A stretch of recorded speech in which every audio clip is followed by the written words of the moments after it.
Okay, guys, we are live. So for those listening at home, welcome to the Dungeon Musings YouTube channel. My name is Kevin Madison, and I will be your friendly Dungeon Muser today. Today, we are carrying on with our ongoing campaign playing Jeff Talanian's very cool Astonishing Swordsmen and Sorcerers of Hyperborea.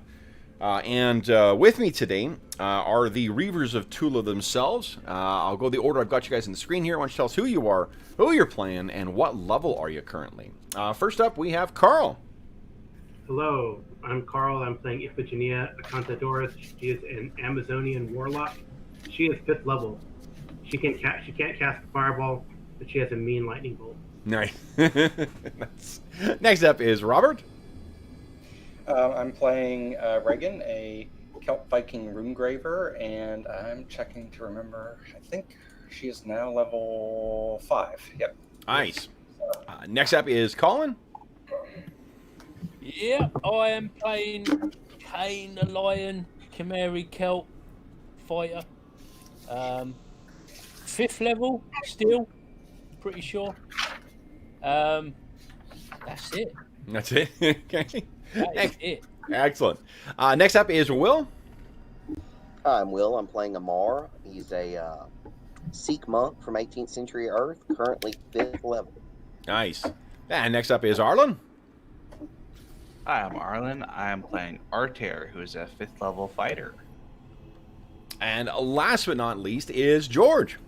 Hey, I'm George. I'm playing Malo Black, who is a Chimeri Celt Warlock of the 5th level.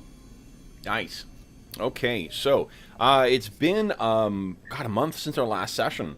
But what happened last time, guys? I know we know that the battle for Iron Fang Keep came to an end. Was that the last session? That it was the end of that big battle? Yeah. I thought it was 2 sessions ago. It started with Kane heading out to hunt down the sort of adversary. Okay. Yeah. Last session was more of a chatty thing. I thought so. Yeah, we had a lot of information from Bergild the Witch. Yes. So what'd you learn from Bearguild? A bunch of things, primarily about the Warlock Prince, who is some kind of king among necromancers, making the Ixians look like they don't know anything. A lot of stuff. We learned a lot of stuff, and a couple of most important parts were, one, we need to go to the other side of this platform, gateway portal, and hunt down those travelers, because they're going to come back in greater numbers and invade. But we also found out that the coven that she's a part of are enemies with the Trout from Tuleborg. Yep. And for those who are joining us, that's Rangval the Trout, not fish in general. Yeah.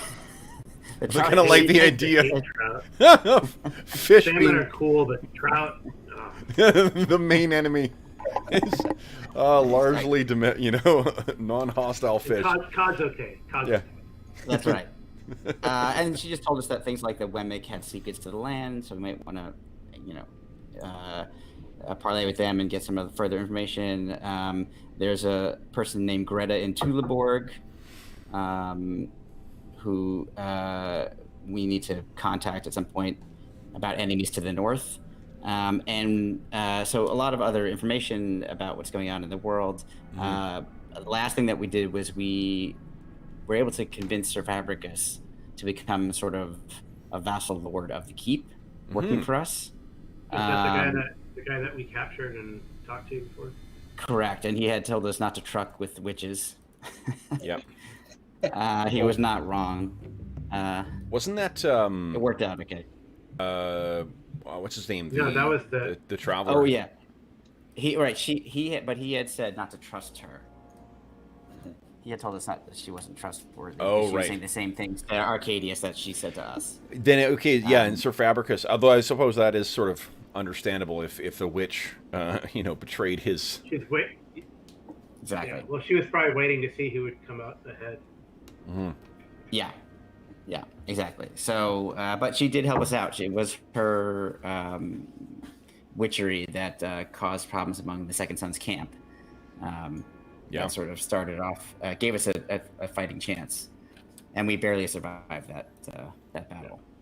Mm-hmm. That's basically what I have in our notes. But we did gain quite a bit of information about the world. Yep. Okay.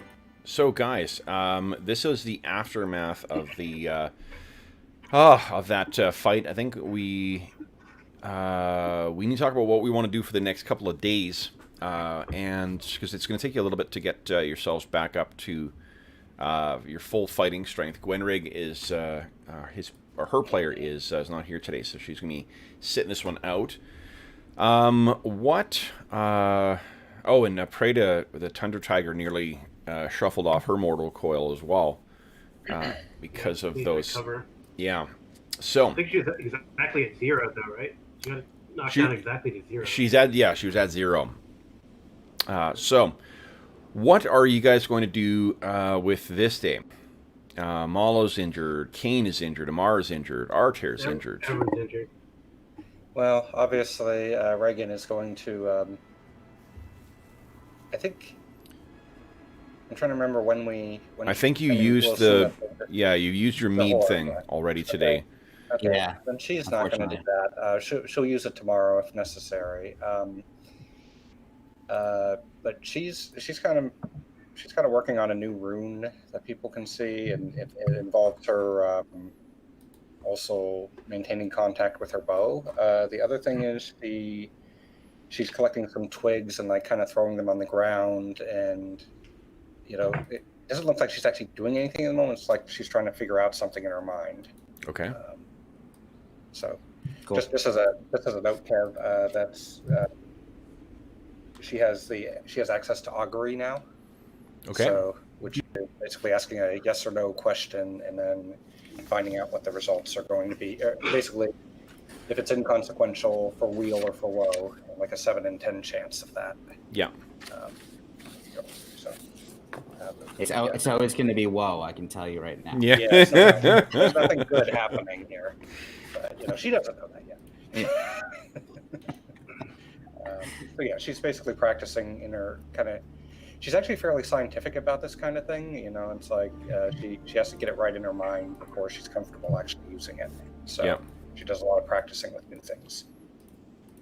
Okay. I mean, one of the things that we need to do for sure is start actually rebuilding this keep. Yes. Yeah. Well, we definitely need to also collect the bodies. I don't know. I mean, we could ask our surviving army people like what their practices are and honor those. But I would say we either dig a trench and toss all the enemy bodies in, or just burn them like a pyre. I think we have to burn them. Yeah. We have to burn them. That's right. We have to burn them. I've actually got a feeling that we did burn them. I think so. I thought that we did. Yeah.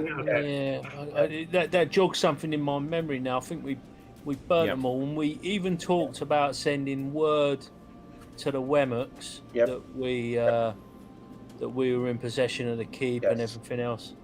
Yep. But we talked about, didn't we talk about getting some labourers and masons and stuff? Yeah.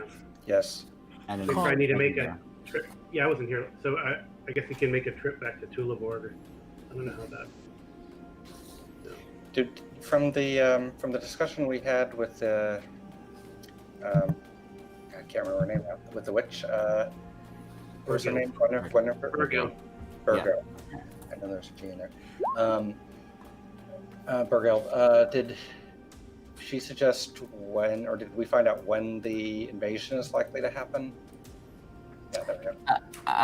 Not a specific time, so, as she tended to do, and not give us the very it's detailed yet undefined information. Yeah. And there's no way we can turn it off on our end. Well, it's turned off. It's currently off. The portal is shut. Yeah, but we can't permanently close it. Like they might be able to open it. That's my understanding. Yeah. Okay.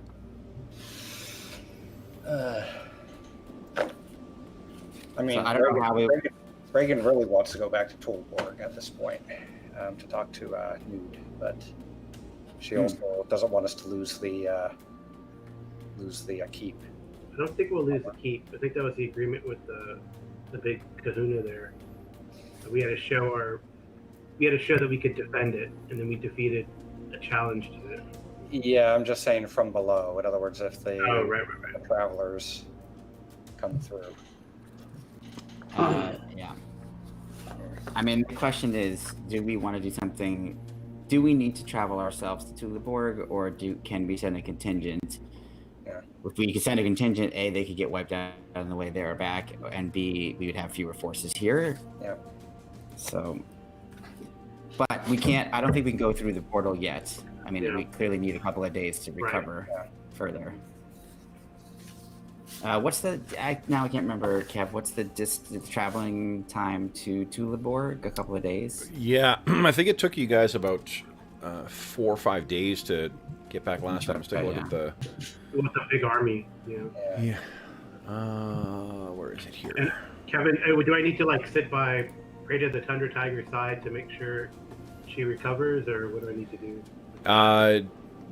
To make she'll just if you treat her, she'll be recovering her hit dice worth of, I think it's a D8 per day.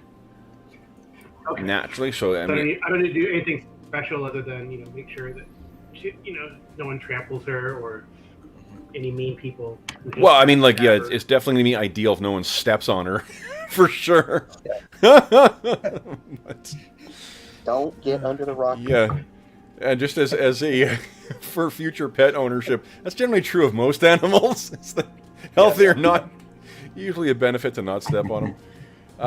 So let's see here. 1, 2, 3, 4, 5. I think it's 6 days. Sometimes cats do get underfoot, though. Yes. Yep. You will know if your Tundra Tiger gets underfoot, though.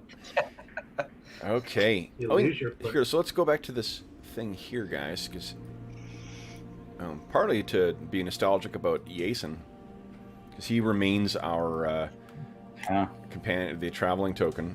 So here, can I ping? There we go. Yeah. So I think you move a hex per day, so that's about 5 days to get back. And then you you can see you've also marked where the Black Claw camp is about 3 days away. Eagle's Cairn is way down there, and then that cave that you guys discovered as well. Mm-hmm. It's not far away. We have this black space here in the middle. Mm-hmm. That's just the hex we haven't explored. Yeah. So even on horseback, it could take us 5 days, Kevin? About that, yeah. Yeah. So let me see here. Where's the... Yeah, so we're talking 10 days round trip, plus probably a day to assemble, at least a day to assemble the people we would need. Yeah. And the question is whether... go ahead.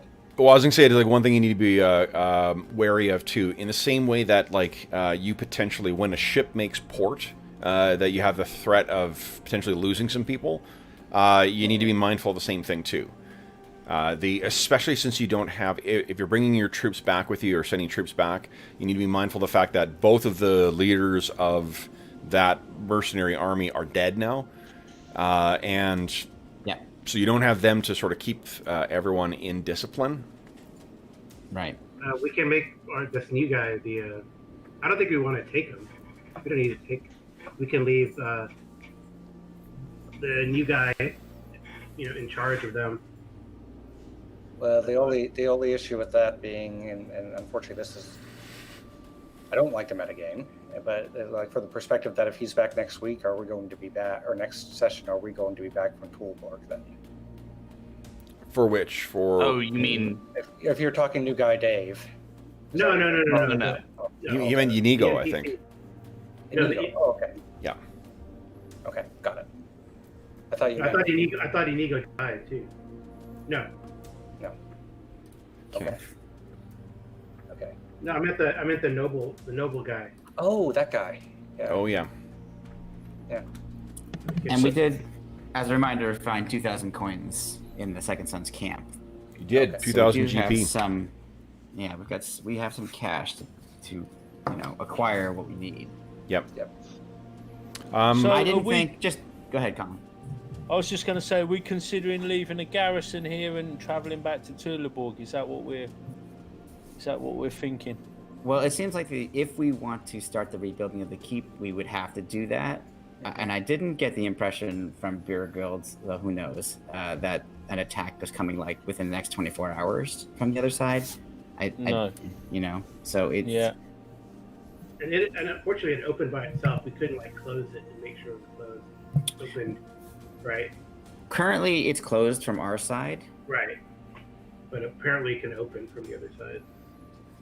Have any of our... Sorry, George. No, that's right. I think so. I was just gonna say I think so. You can open the other side. I was just wondering if any of our spell casting folk got anything that could perhaps bar the portal in any way. Have you got any arcane wards or? Nothing. There's nothing that I know how to cast that would do. Yeah, I such think thing. the two warlocks are dabblers in magic more so than masters of it. So I reckon we should get Hobbs down there sitting on a stool. If they come through, he can I like that. fend them off. That's it. He's been there, so he knows what to look for. Exactly. yeah, she's exactly. particularly not keen to get anywhere near that just yet. Having I been don't care about that. stuck on the far side. In fact, yeah, she may have made one of her patented prey to disappearances as well, just to account for Hobbs's absence. Mm-hmm. Yeah. Perhaps she's already taking care of business That's on the other side. Yeah. And the only question I have, well, I mean, it can go either way, right? It's like, so we stirred up the hornet's nest a little bit by going in there, so now they know we know about them. Does that increase their timetable? Especially because we weren't strong enough to really do a lot of damage to them. So they were like, hey, maybe now's a good time to go. Or what do you remember Preda saying when you guys recovered her? They're coming. Is that right? I don't think that was the correct phrasing. No. I wasn't here that session. Somebody. I think what she said was, they're stirring. They're stirring. It's definitely different from they're coming. So. I mean, you could even take some of the stone and put it in front of the door. So this stone that's been tumbled down, put it in front of there, create like a barrier, an extra barrier. If we wanted, if we could, it wouldn't slow them down that much. But it'd be an annoyance. Well, if they're stirring, that probably gives us time.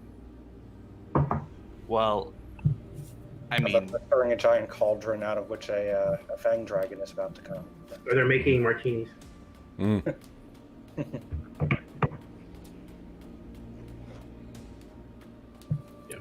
So Sorry, is that what we want to do? We probably should take a couple days to maybe recover, and then head to Thule board. Yeah. I mean, we could see maybe in a couple days something might happen or not.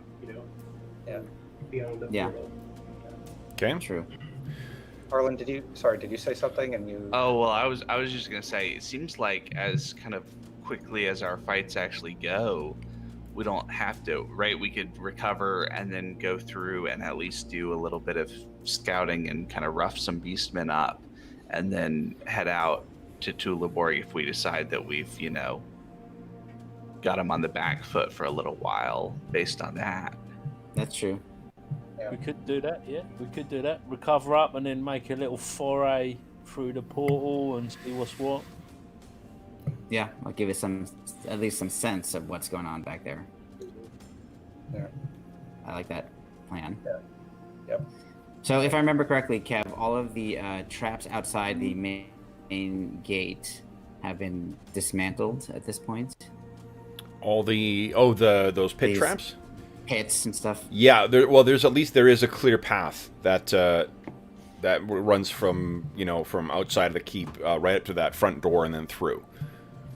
Okay, cool. And then the tumbled wall. When they came over, did they knocked down? Because we had put up trees and all this stuff. Yeah, no, you'd made use of everything. No, that still stands. Okay, cool. Yeah, so you do have there is still something blocking the entrance there. It's not as secure as what the stone wall would be, or rebuilding the stone wall, but it's better than nothing. Yeah. Okay. But you're probably going to want to get like an architect and a stonemason to assist with actually rebuilding, if that's what your intent is. I think that's the ultimate goal for sure. Yeah, and a supply of stone, I suppose, as well. Oh, yeah. Right. Does anybody have the knowledge of stonemasonry, just enough to know by looking at the stones that this keep was built out of, if they were mined locally? I'm a mercenary by trade. So no, but I can make a nice garden in this courtyard. That's good enough. What you can assume too is when the Second Son's army fled, they left all of their like tents and all their supplies behind as well too. So you will have had a chance to make use of all of that stuff too. Unfortunately, the rations are not going to be able to. Not going to make use of that stuff, but because she did actually poison them then. Yeah. However, the numbers are, since your numbers are fairly depleted, you do have the benefit of having less mouths to feed, so the rations you did bring with you will go further. Okay. So there's an upside to having your army wiped out. Yeah. I mean, we could also contact the Wemmicks and maybe they can help us out. So how are you guys gonna contact the Blacklaw? Yeah. Well, I mean, we have to go there, right? So I mean, a lot of these things we're thinking about, we're gonna have to. We can't just send a raven, you know. Yeah. Send Frida. No, we can't do that. We had talked about it last time. We were gonna send word to them, but what had happened, like Colin had said, but I don't remember if we discussed how. Virgil just said knows them and said they had some knowledge of something. So I don't know. Yeah, she was gonna get words for him, wasn't she?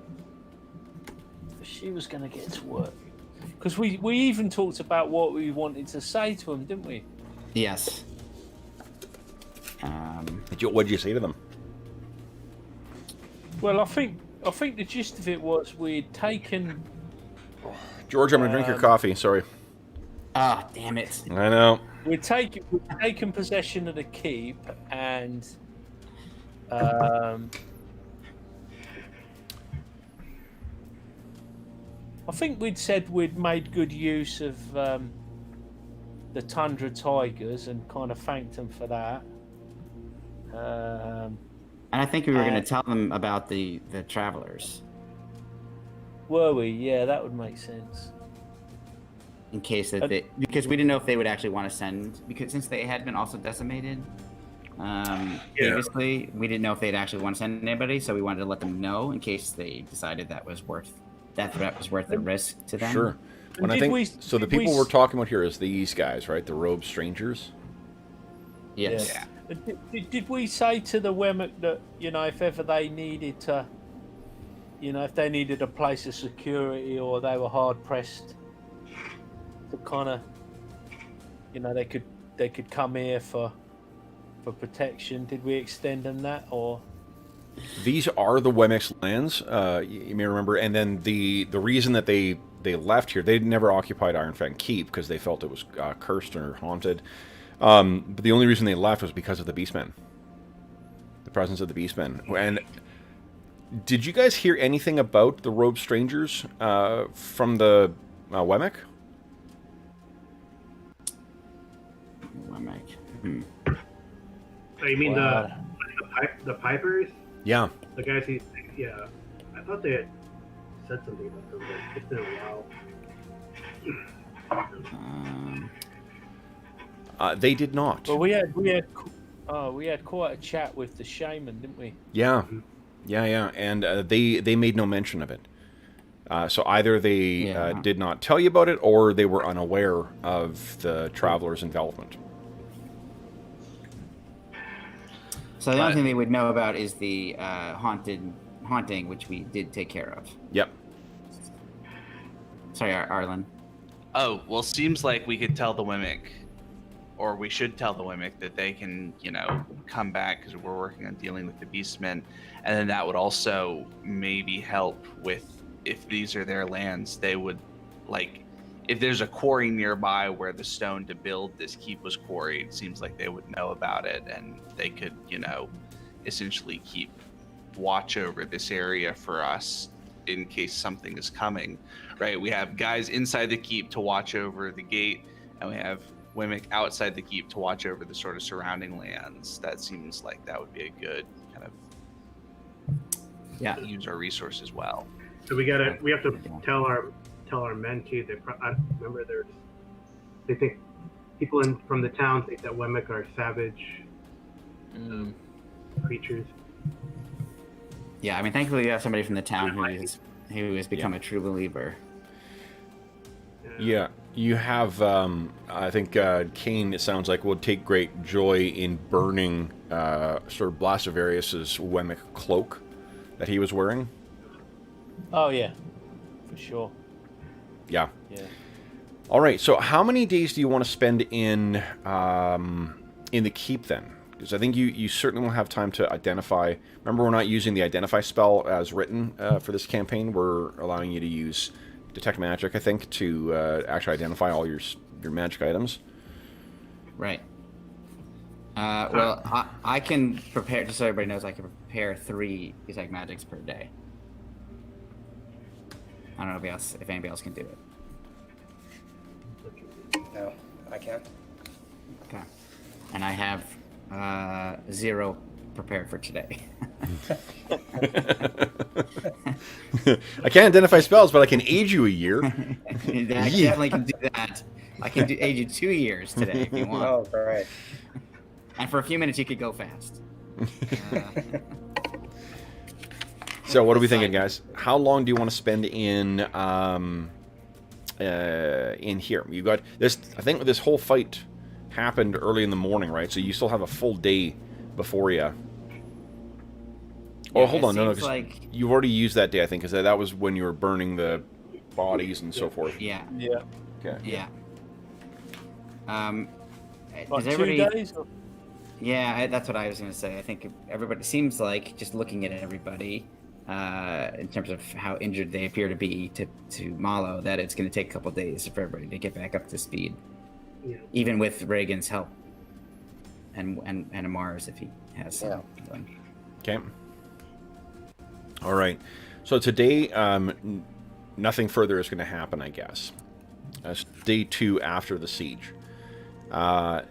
So then at the end of the day, you guys will hit, let's see if there's any random encounters today. Okay. At the end of the day, you guys take up, tell me a little bit about what security precautions you're taking for the keep right now. Both the gate downstairs and the walls in general. Just because we're not looking at the downstairs map, do we have any men down there at the moment? Just in terms of our total numbers of... You had 2 that were down there that saw... That's what I thought. Yeah, you can have them back down there watching again. We don't have a lot. We should rotate a character down there. Okay. Yeah, it seems like we could have those 2 guys on rotation and then a character down there too to be kind of the... Okay. Yeah. Mounted the crossbowman up. Oh wait, does that black spot go away eventually? The darkness bubble. No, unfortunately, it's continual darkness that was cast on there, so that will remain obscured until someone casts a detect magic on it, or what do you call it? Continual light. Spell. Yeah, remove. The spell magic. Spell magic. That's what I'm looking for. Like remove magic? I don't know. What's magic cleansing? I don't know. All right. So then, so the first day goes by uneventfully. You have still about 10 people who are in your the pest tent as well too, who are still recovering. So you had a bunch of casualties from the big fight, but on both sides, you're going to have 10 more troops that will still be able to garrison your keep, as well as Sir Fabricus. So you will have... Are we going to try to recruit guys that fled from that other army, Kane? I think you've done that already. Like, unless you're chasing them... Oh, okay. Okay. Yeah, I think that's what you guys already did. Sorry, Colin, I was talking over you. What did you say? Yeah, no, just Carl was saying, I recall that now. We did rally up some stragglers, and they come to join the cause. Yep. Okay. Okay. So I'll say there's another 10 on top of that. So you'll have whatever's here. Was it 1, 2, 3, 4, 5, 6, 7, 8, 9, 10? Oh, great. So you'll have about 30 troops less, plus Sir Fabricus, plus Inigo. Yeah. Which is not as bad as it was less than a few hours ago. Yeah. Yes, not too shabby. Okay. So then, I'll assume word has gone to the Wemmick as well too. I was gonna say Wendigo, but that's a different thing. Yeah, I think I suggested anyway that we at least mention the that we're going to go after the beastmen who are planning to invade. Robert, are you like doing something to your mic, because we're hearing a lot of popping?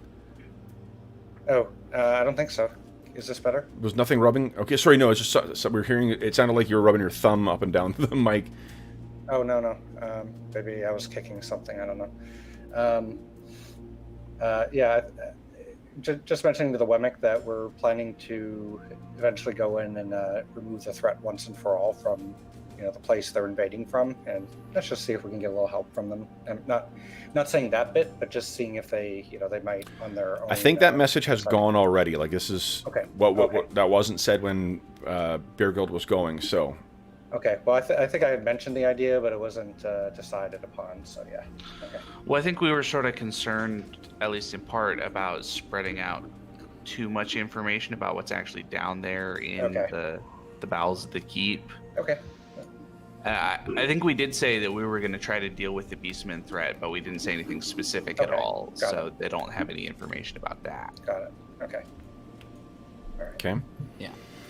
So is that the deduction that the Beastmen who had occupied the keep had come through the portal?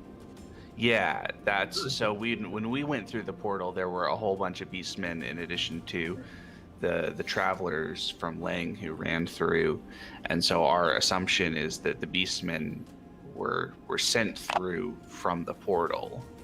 Gotcha. We'll find out more soon, hopefully. Okay. For good or bad. All right. So this the first day of rest passes uneventfully. So you guys can each go ahead and roll your hit dice, try and recover your hit points.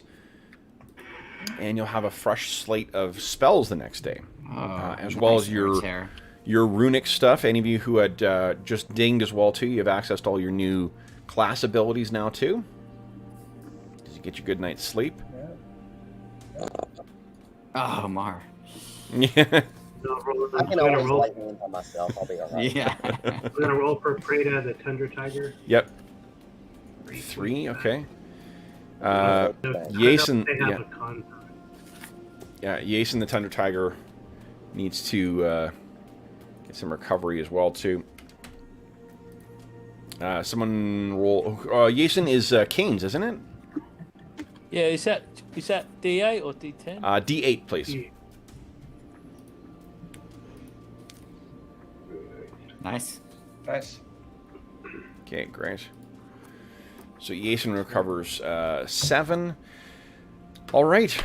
So there's been no sign of anything from the basement. There has been no sign of anything around the keep either. So you're on to the third day after. Have we seen Skakomo around at all, or did he just completely disappear?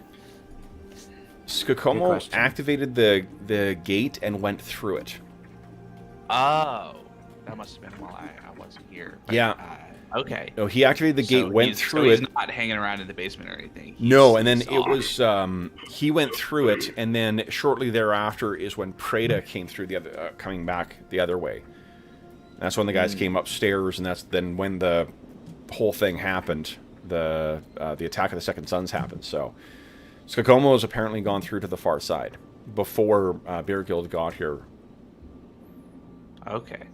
I think we should have a couple of people down there watching that gate at all times. Well, yeah, it sounds like we have 2 of our troops there, and we're going to rotate each one of us for over the course of the day. Okay. Just in case. Now, Okay. Oh dear. no, this is something you'll like. Just I was leave that thinking- wilderness survival guide up there. Not another book. Yeah.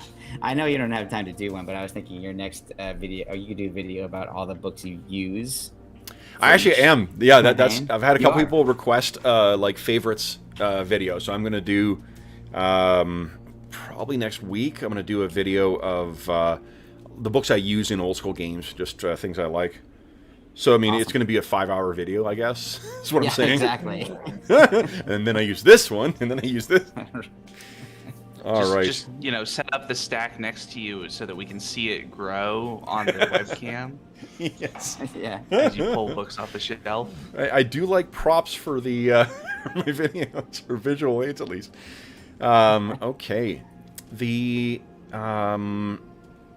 let's see here.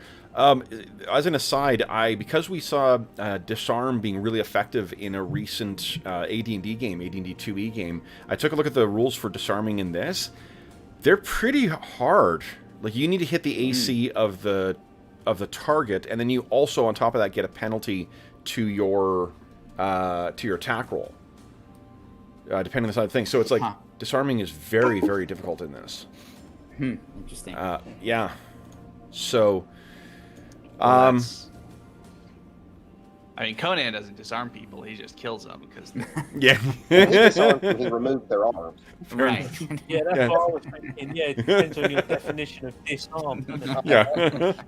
That is definitely an 80s Arnie one-liner for sure. You'll be disarmed. Totally. And Kev, are you using the official 2E disarm rules, or were you using it from one of the other books? No, that's using the ones out of combat and tactics. Yeah, okay, yeah. So yeah. Because those were, they're not perfect, but they work pretty well. They give you an alternative if you're facing someone with a really high AC or a difficult thing. It gives you an option to try and like knock the shield away or whatever. Or you just sick hyenas on them and then they grapple the shit out of them. That's an alternative too. That's always good. Yeah. Okay, so then, guys, so the morning comes. Is anyone using any spells or anyone? What do you call it? Anyone? Oh, Reagan, I see you are. Yeah. Saying everyone's going to be taking a sip. So did everyone heal up now? Kane's the only one who's down still by 6.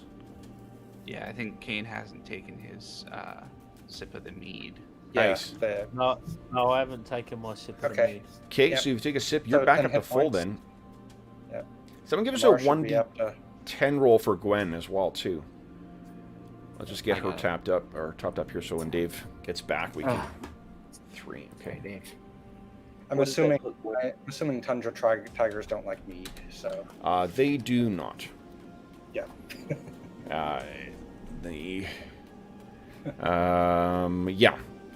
So, what is the plan for today then? Did you prepare So some do spells we- there? Well, do we have items that need to be identified currently? Yeah. Yes. Yeah. So I have 3 detect magics that I prepared for today. Okay. So things that you guys suspect are magic is, Sir Arcadius. Anyone have sense magic as a cantrip? Unfortunately, no. I feel like I need to learn it. Because it comes up a lot. None of us have it. Hold on, let me see if I got it when I went up. Okay, that's your cheap and easy way to detect what's magic and not. Actually, is there a way? What would the rules be for replacing a cantrip? When you hit a new level, I'll let you swap one for another. Okay, cool. Yeah, Yeah, fine. great. Okay, because I'm not using the ones that I have at all, so that's great. I, for one, blame the person who wrote those rules. Or the person who chose the cantrips. Oh. Carl Iffy doesn't have sense magic, does she?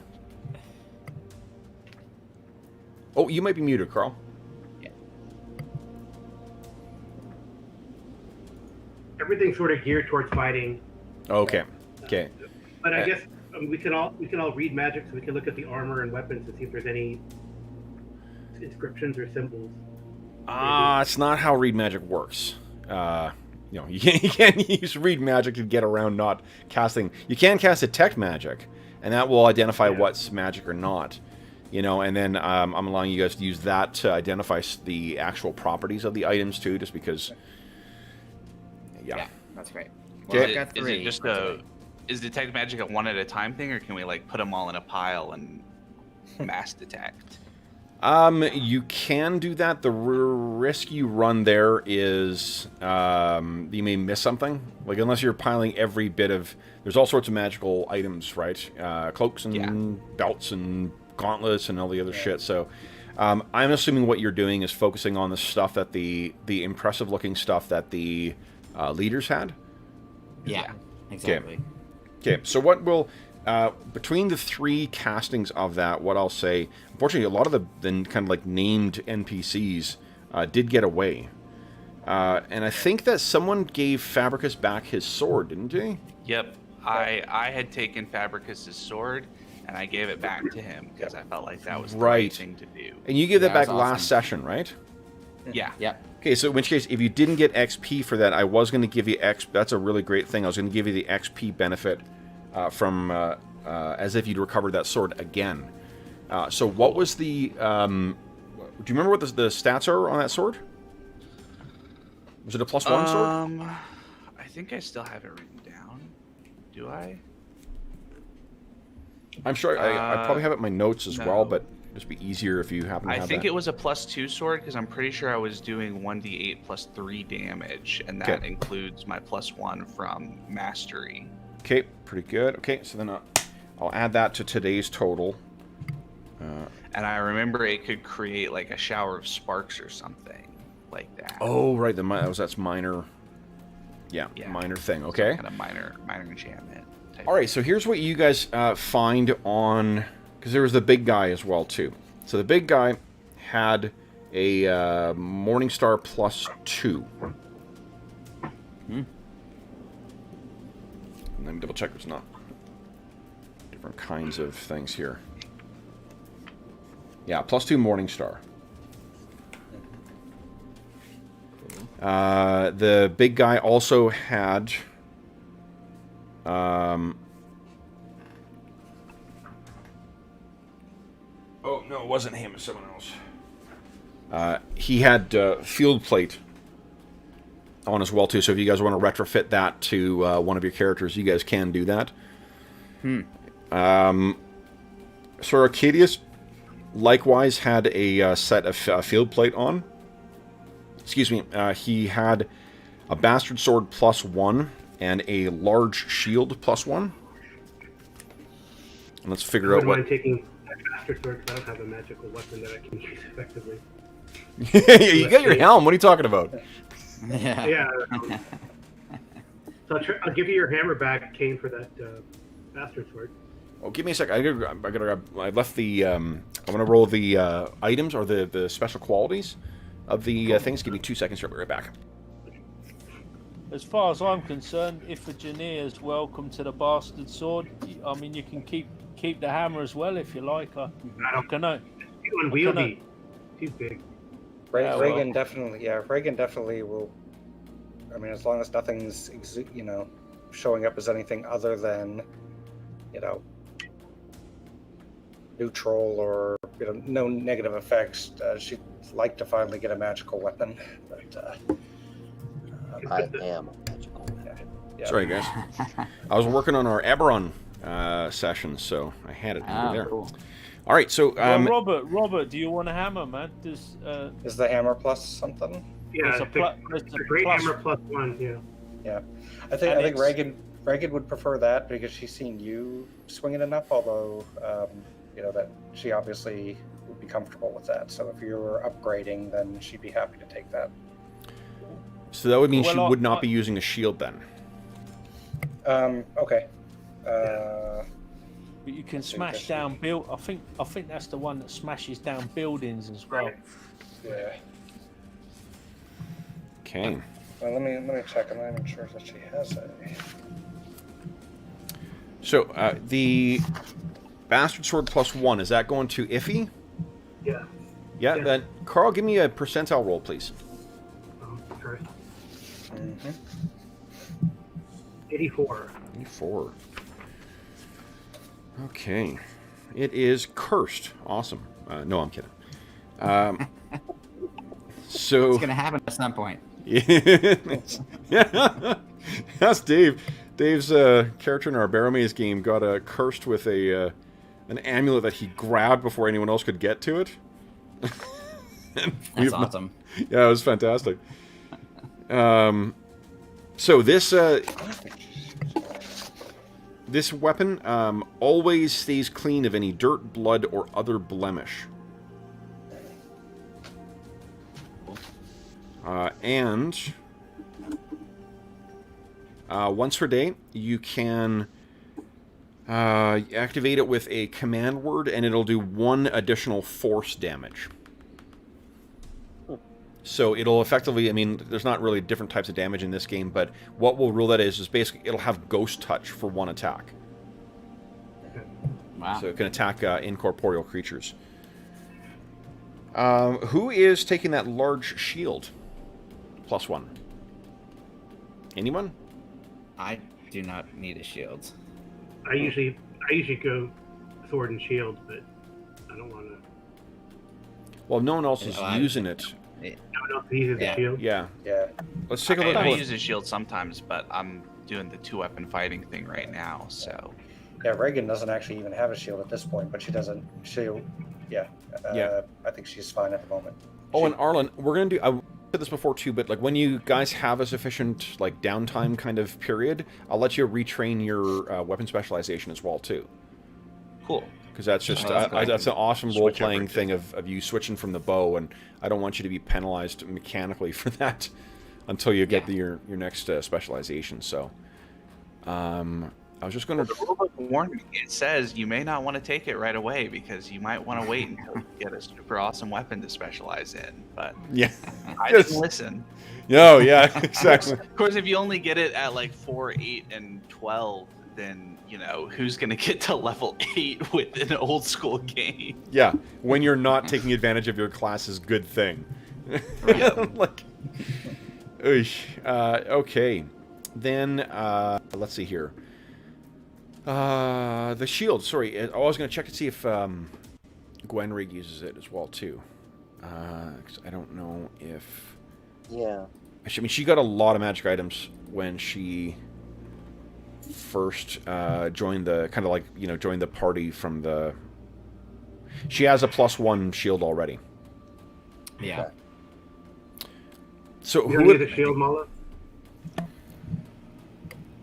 Or you don't use a shield? No, I usually use my scimitar two-handed. I think if Virginia should take it. She's the only one who's you. Yep. She's the only sensible. Okay. Front line. Yep. So Iffy, give me a percentile roll again, please. 100. That's pretty good. That's definitely cursed. Turns out it's a +3 shield. Yes. So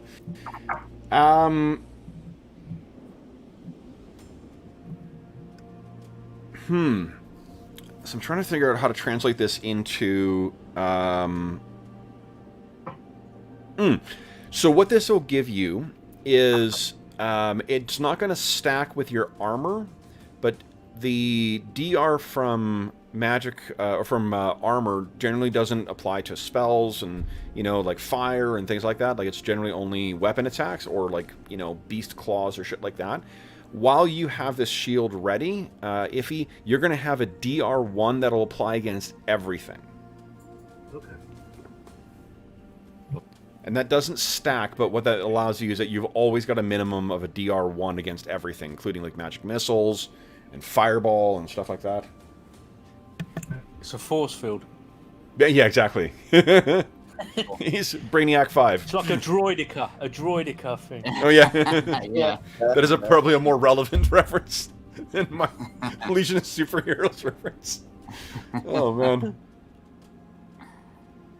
Mm. Okay. Oh, non sequitur. I just realized too. I watched an interview with Karen Berger from the one who set up Vertigo. Do you know she was the editor on Legion of Superheroes in the late '80s? Huh. It's like my favorite period of LSH. Like when I was a kid, that's when I was reading Legion of Superheroes so much. Paul Levitz was writing. Greg LaRocque was doing the art on it. She was the editor. Wow. You know, and she's the one who ended up like setting up Sandman and Swamp Thing with Alan Moore and like a bunch of other really fucking cool stuff. So it makes sense. But anyway, Right. That's awesome. yeah. That's why I think Brainiac 5 was in my head right now. All right, so you got that. And then what other? Oh, there is also on Arcadius. He has a ring on him as well. Mm-hmm. And the ring, the reason I was grabbing the book, I'm going to get you to love seeing books come down, Will. This ring is a ring of spell turning. Oh, that's right. He used that. I remember. Yeah. That's pretty awesome. Yeah. Reagan almost killed herself. Sorry, I did say cursed ring of spell turning, right? Yeah. It attracts radiation. Yeah. Okay. Bunch of radiation poisoning. Yeah, it's actually it's made of plutonium. Sorry. Okay, so for that, 400 for that. Okay, for that. All right. Let's see here. What else was in the thing here? The big guy also had a ring of sustenance on him. The Black Knight.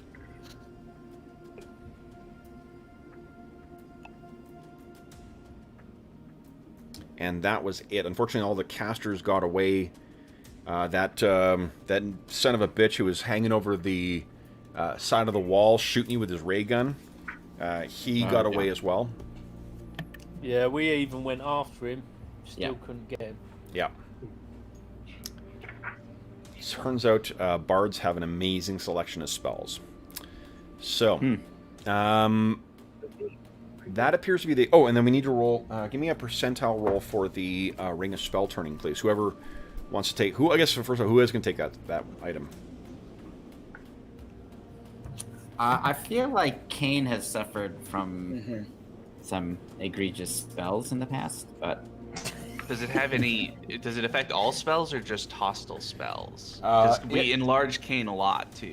Right? Oh, good point. Yeah, so here it is. Let's see here. The ring distorts the 3 normal dimensions, causing many spells cast at the wearer to rebound upon the spellcaster.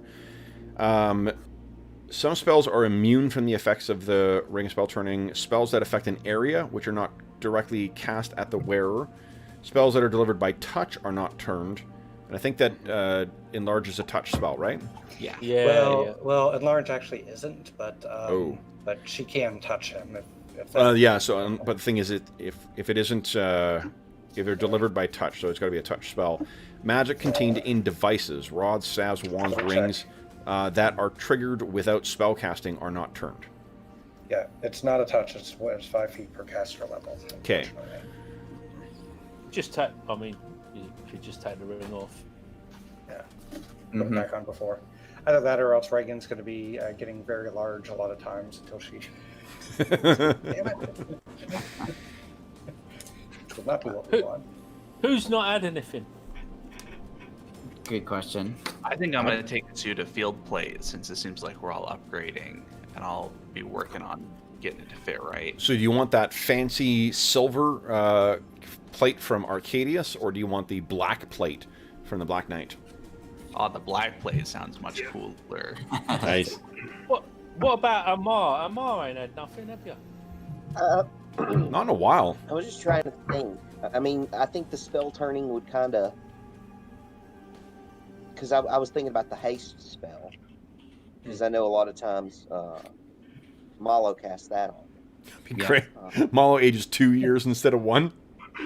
Yeah. God damn it! Yeah, that's no good, you know. But I mean, I like they were saying, you know, you could take it off. You could take it off. Yeah. And then put it on. So yeah, I mean, I don't have a problem with that. I mean, I've got a good AC, and my saves are okay.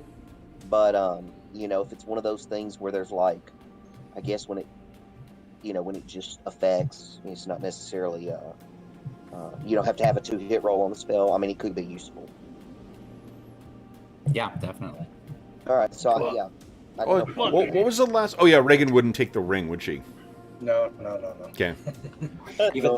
Even though she saw, you know, like somebody else using it, that it was probably one assumes not cursed, but she wouldn't know, right? He could have just put it on right before and found out. So yeah, well, I mean, I may be lying here too, so.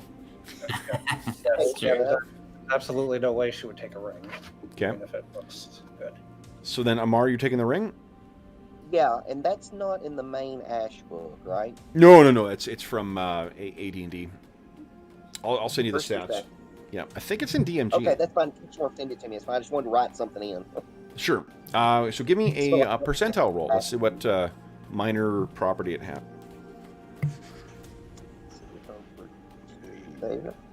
King, what did you get out of this? Nothing yet. Okay. It's ring of sustenance. Take the shiny field plate.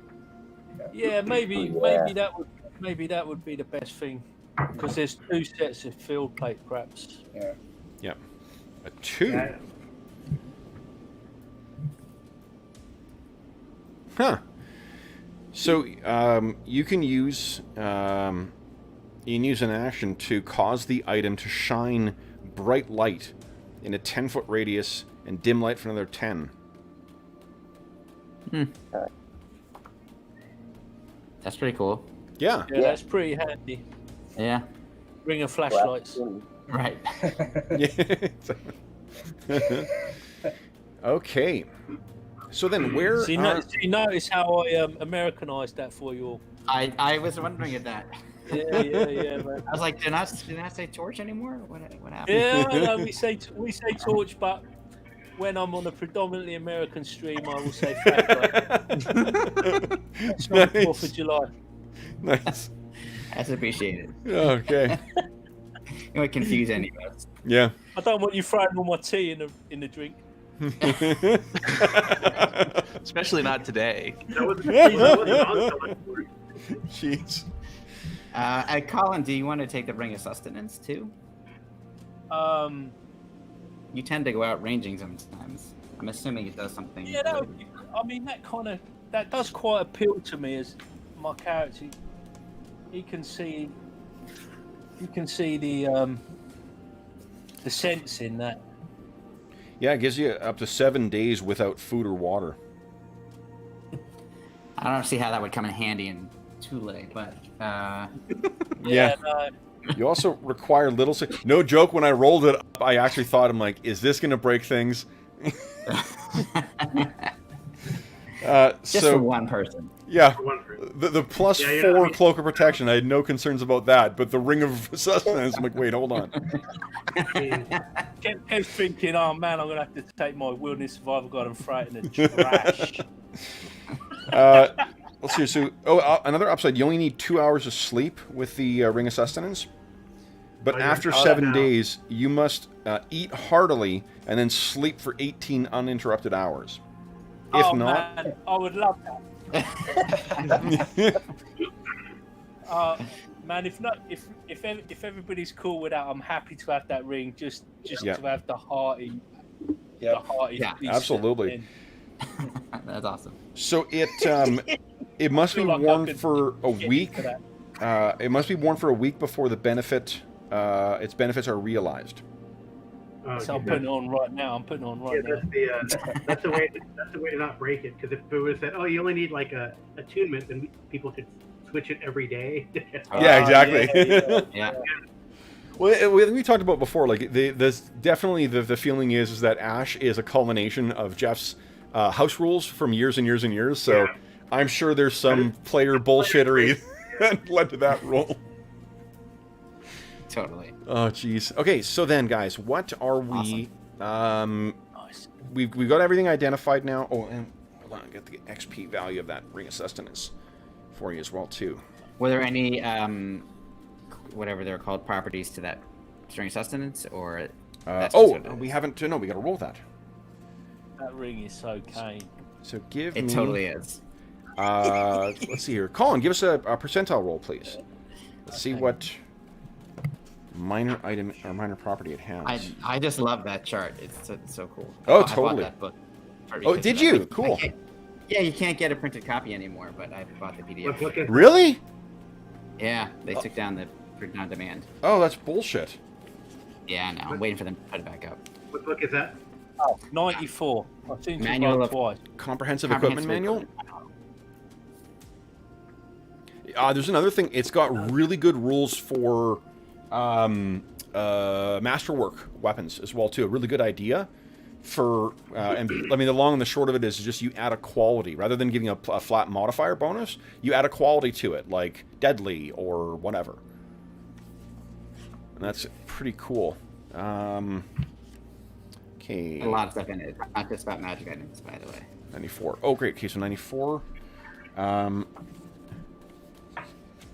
Wait, why'd you roll 2D? Oh yeah, like I thought it. I didn't realise. I thought it was 2d10. It was 2, Okay. you know. Pretty Can't get the staff. There, you know what I'm saying? 157. I'm like, did I say something? Jeez, I know I'm a little sleepy this morning, but I didn't realize I was that off. Okay, hold on. I'm still trying to find the XP value of this, and then I'll look up that other thing. I will let you know too, George. I ordered the there's those 2 expanded monster manuals that are available right now. Yeah. For 5e, I've ordered both of those in cool. print. Yeah, so I'll let you know how those are. Yeah, great. Thanks. You actually run a lot more 5e than I do. Yeah. I play 5e twice a week at the minute. Yeah, I was hearing you Colin plays podcast. a lot of 5e. Yeah. Yeah, I like it. It's all right, man. Yeah. You know the thing I'm the most excited for is I've been prepping for this Eberron session to support the raffle. Cool. Yeah, it's I think it's the best edition for running Eberron. Like It works. It's really cool. I love all the faction stuff. So comprehensive. Yep, the faction stuff. Well, even just like the feeling of more like cinematic kind of action heroes that fits the Eberron context more so than like a traditional fantasy. Yeah. Yeah. Thing, at least for my sensibilities, at least. But Yeah, it's like a fantasy noir, right? That's totally. Yeah, it's pretty great. I think it's done so well that one of my players is like, I want to be a gnome newspaper guy. Yeah. They have seriously, they have this faction that they're like they work Yeah, for the it's newspaper. the Gnomes of Zill, and you never know whether they're acting for the newspaper, for the Kornberg Chronicle, or whether they're acting for their secret spy agency. Yeah. So Yeah, he's it's like, awesome. Oh, this is so cool. So it's pretty neat. I mean, I think the factions are done really well. Yeah, no, it's a And everyone loves Warforged. yeah. I was gonna run for our con that got canceled. Maybe I was gonna run a Eberron game where all 4 characters are Warforged. Nice. Yeah. So different. I call them the War 4. Warforce, nice. Okay, let's see here.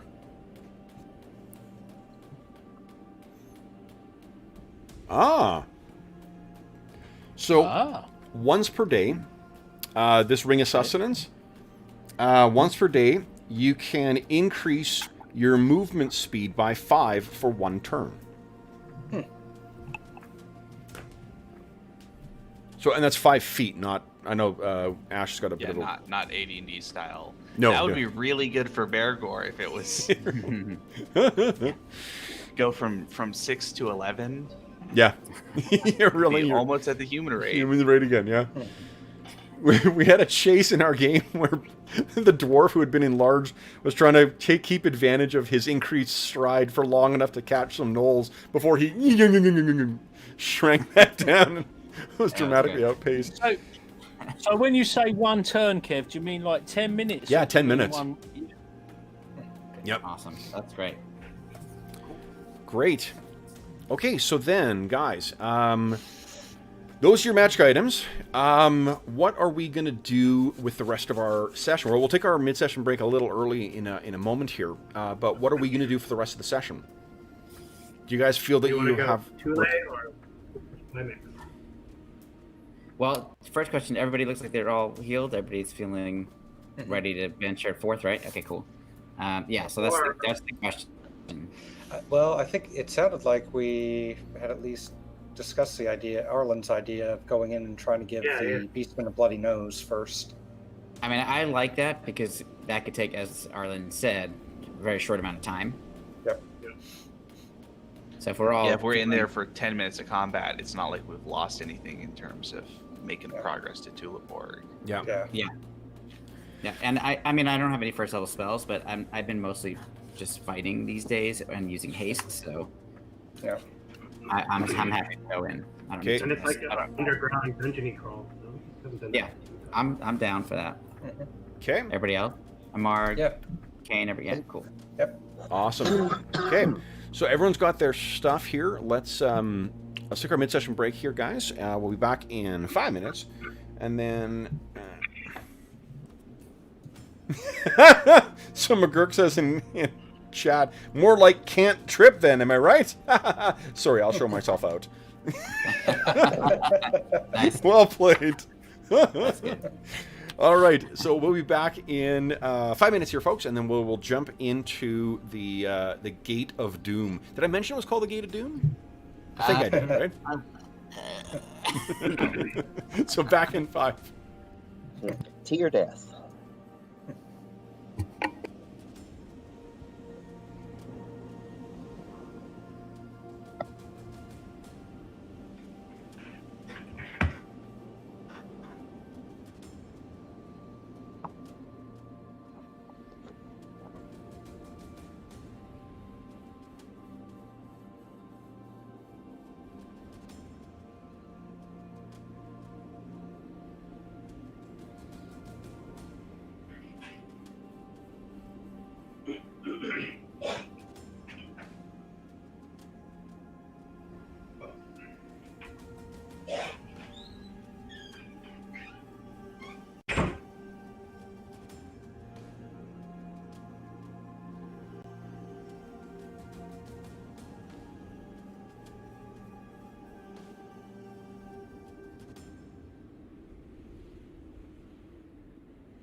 So, guys, what does everybody get up to on the 4th of July out in the States then?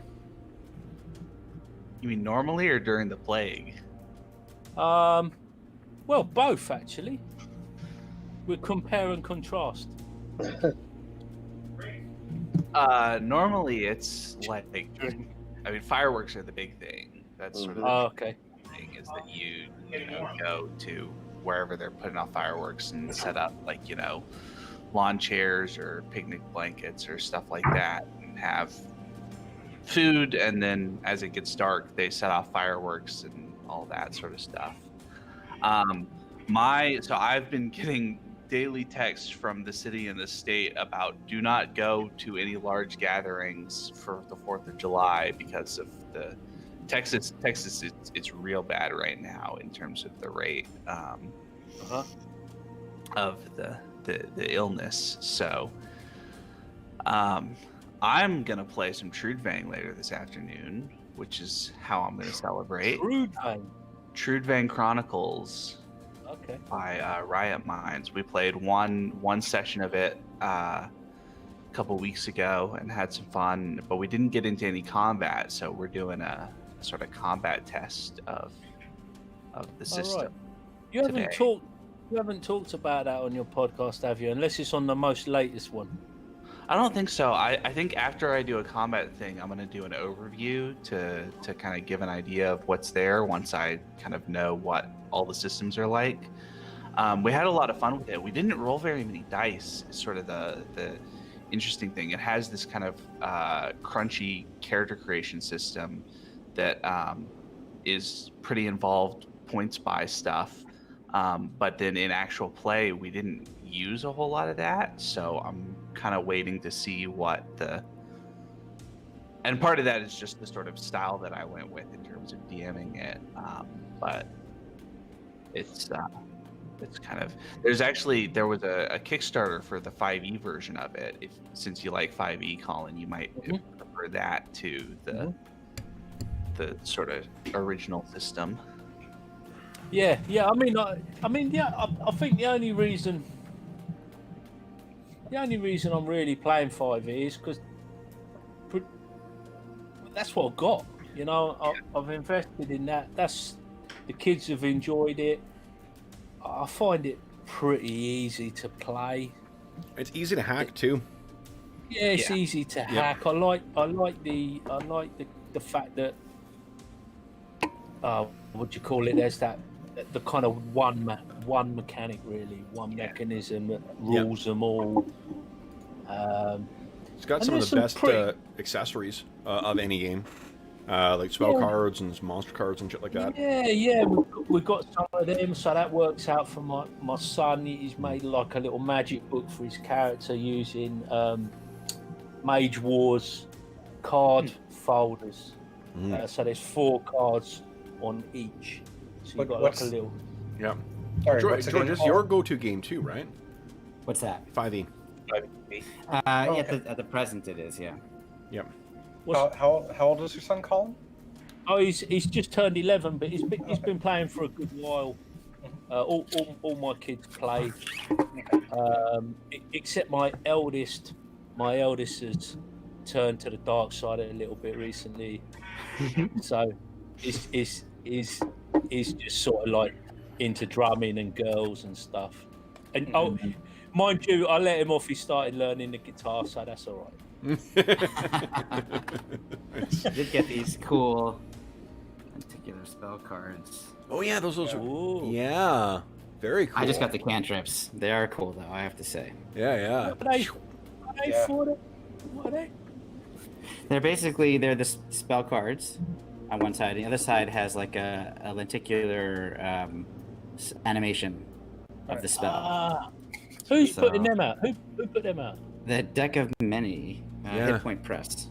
They're the same guys who do what is it, Humboldt or something like that? It's the that sounds right. Whatever it's called. It's the owl, the setting with like the animals and shit. What I think.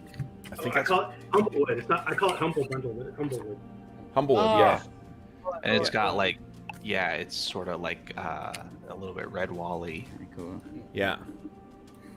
cool. Yeah, it's cool.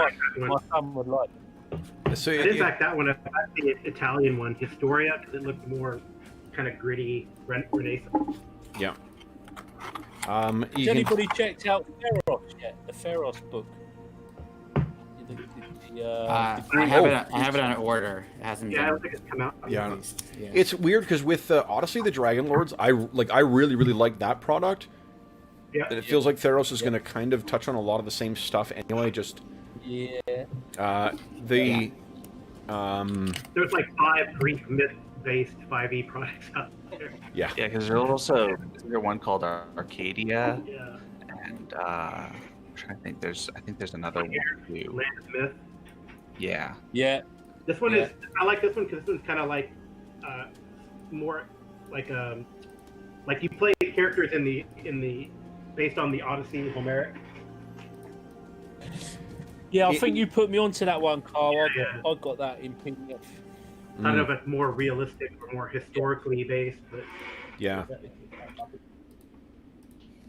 The Theros has rules for kind of like hero tier play with characters. You know, because characters are so weak in 5e. So that I'll be interested to see what that is. Yeah. I like how Kev keeps a straight face there. yeah. It's impressive. Yeah, and Pathfinder just put out I'll with him, whatever you do. Pathfinder Just a tip. cards now too. Pathfinder 2 is which? Sorry? They just put out a product with spell cards. Yes. okay. I'm waiting for my shipment to get here.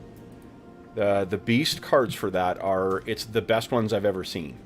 They're big and oversized and beautiful art on it.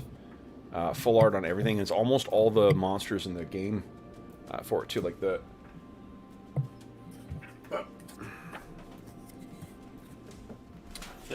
I'm thinking. My plan is to do. Oh yeah. My plan is to do something with conditions. I feel like I could do more the size with of them, too. conditions in 5.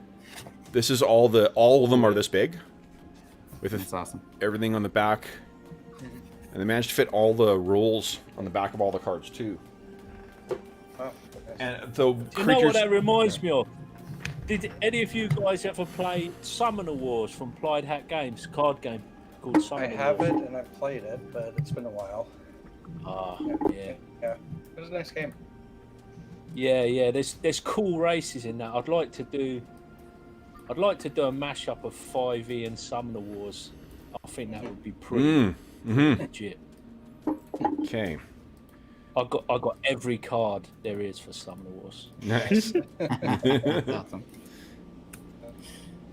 I still want to revisit our World of Warcraft 5e game because that.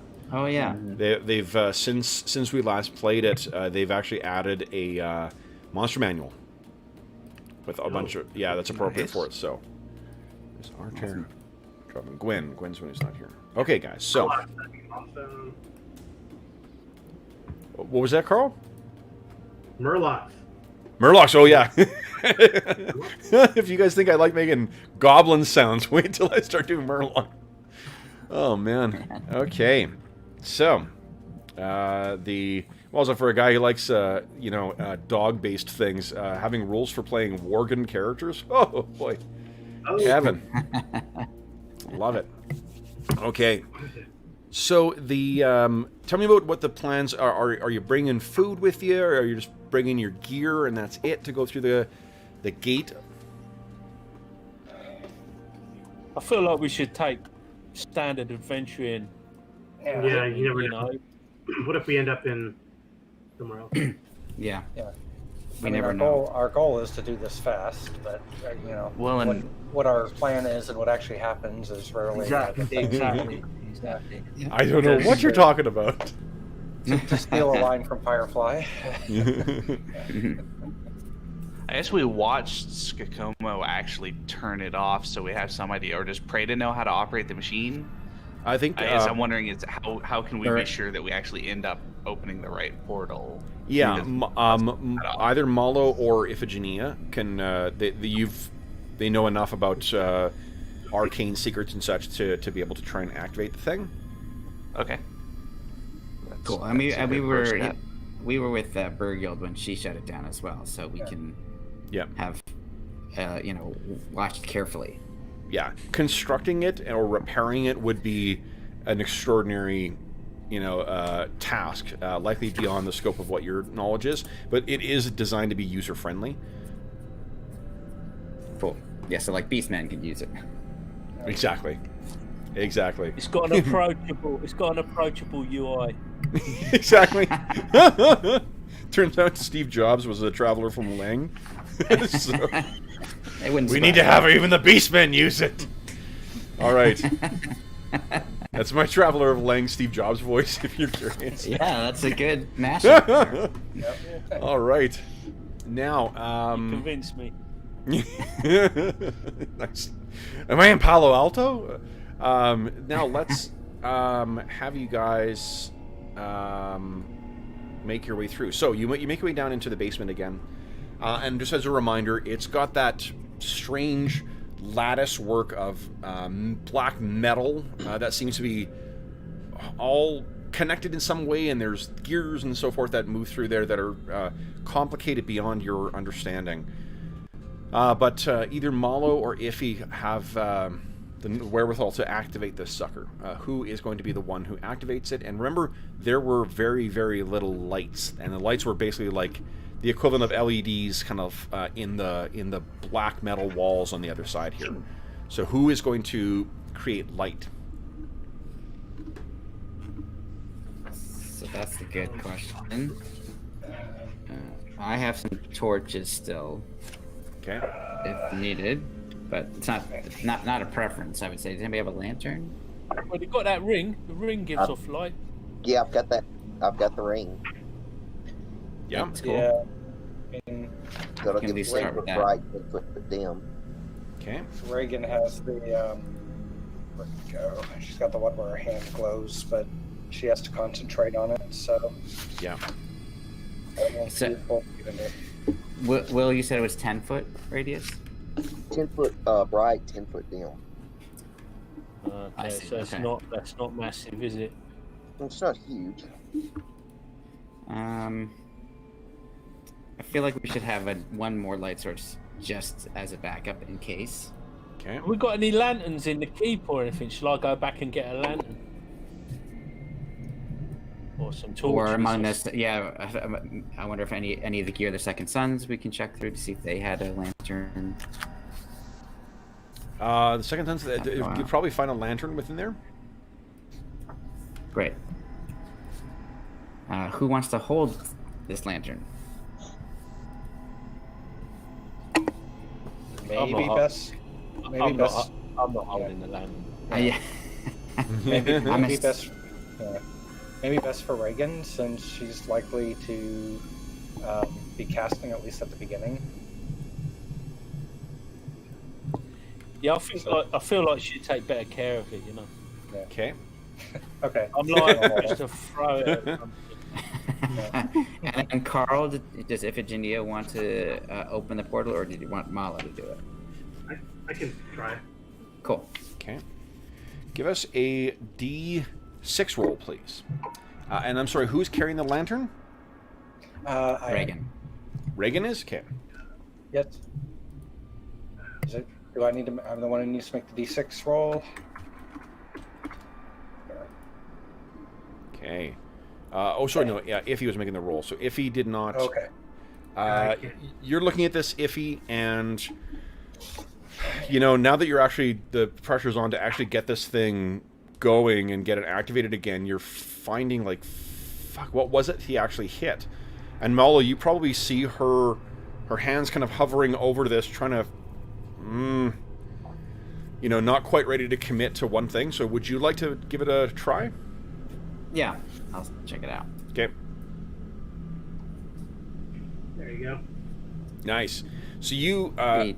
if he's about to put her hand on something else, and maybe you walk up and sort of put your hand on her forearm and put your hand on something else, you turn that, and then suddenly this like purple lightning or electricity arcs its way up this thing, and once it reaches the top, and kind of plays on this large, like almost like a ball, a black metal ball. It then begins to kind of run along the inside of this structure, and then wow, what opens up is this portal through to the other side of to that same black metal thing. And as it opens, you are assaulted by two things. One is the wave of hot and humid air, and the second is a stench of death. It's the coppery smell of blood.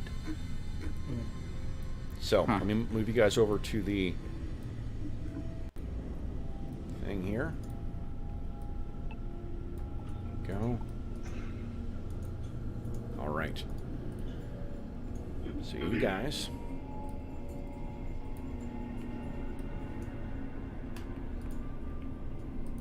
right here. As a reminder, as you step through, this whole structure is black metal, dull, non-reflective black metal surfaces. The metal seems to be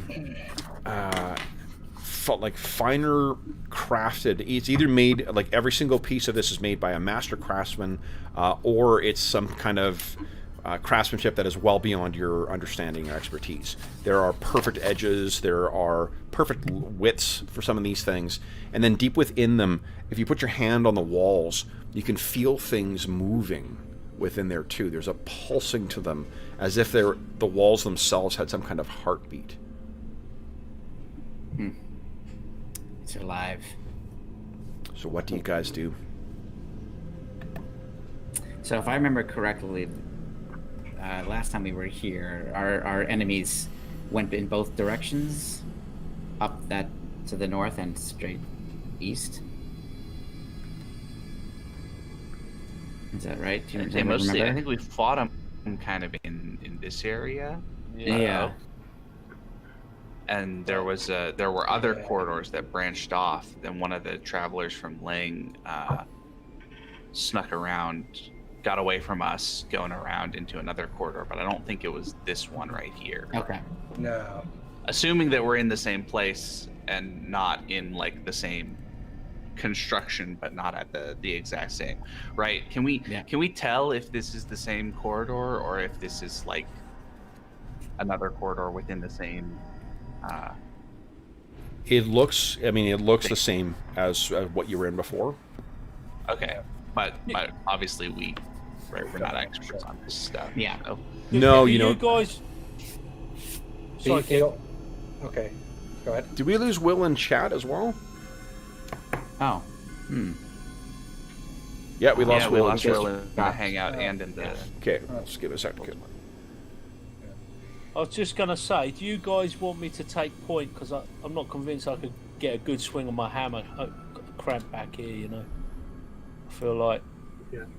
Yeah, I think you should take point. Sounds good. I could be right behind you to cast enlarge as necessary. What was I... So, my concern about that corridor to the north, we said we fought in that area. It's like, assuming our enemies are somewhat smart, they might have something prepped to try to cut us off now. I kind of like to see what was to the north, just to make sure there's no nasty surprises that way. Mm-hmm. Yeah. You have the lantern. Yep. Okay. Yep. Okay, so we're going to head north, yeah? Does that sound okay? Yep. Yeah, I think just to make sure nothing comes up behind us. Yep. Okay. Tell me Gotta when love it's- dynamic lighting. Yeah. Tell me when it's a good idea to stop, Kev. I'm going to keep moving up So- at about 5 foot intervals. The walls remain the same. The light doesn't reflect off of them. It is a matte, like flat black. But when you touch the walls, if you touch them without a glove on, they have the feel to them of like a a slick metal surface, like a polished metal surface. Is there any sign of the beastmen as we go along this way, or like anything other than the walls and the floor? Nothing you've seen as of yet. There's weird lights, okay. And as you pass by one, you guys can hear a clicking in the wall, but then it stops. Okay. So right here, is this a this thing right above Reagan? Is that still on the floor, or it's slightly raised? Okay. Otherwise, it is the same flat black metal surface. It's like a step basically. Yeah, it stands about 4 feet up. Okay. I'll go just a little forward, and then, well, it looks like this goes a ways too. Let me see. Get this area.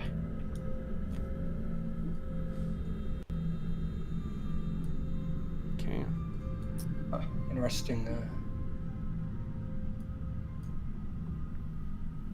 Okay, so this just keeps going. Okay, you hit there, guys, and you see there's a series of lights that goes down the wall in almost a perfect line. When you say down the wall, like from top to bottom? From the top, so it's the wall to the north of you. It stands about 10 feet up, because the ceilings in here, remember the ceilings, loom up at least 30 feet. And it is about 12 feet up, and the lights run straight down from here to the far end of the wall. You see them disappear into the blackness. These yellow-colored lights.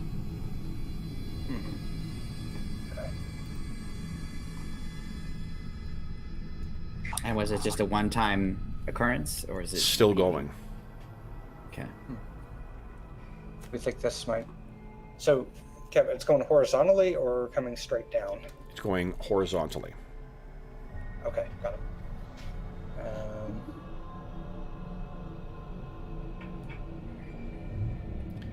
Now that is not a staircase you see ahead of you. That is a ramp. Okay, going up. Got it. Yeah. Okay. Okay. So we could have climbed up, I assume. We would keep going. Yeah. Okay.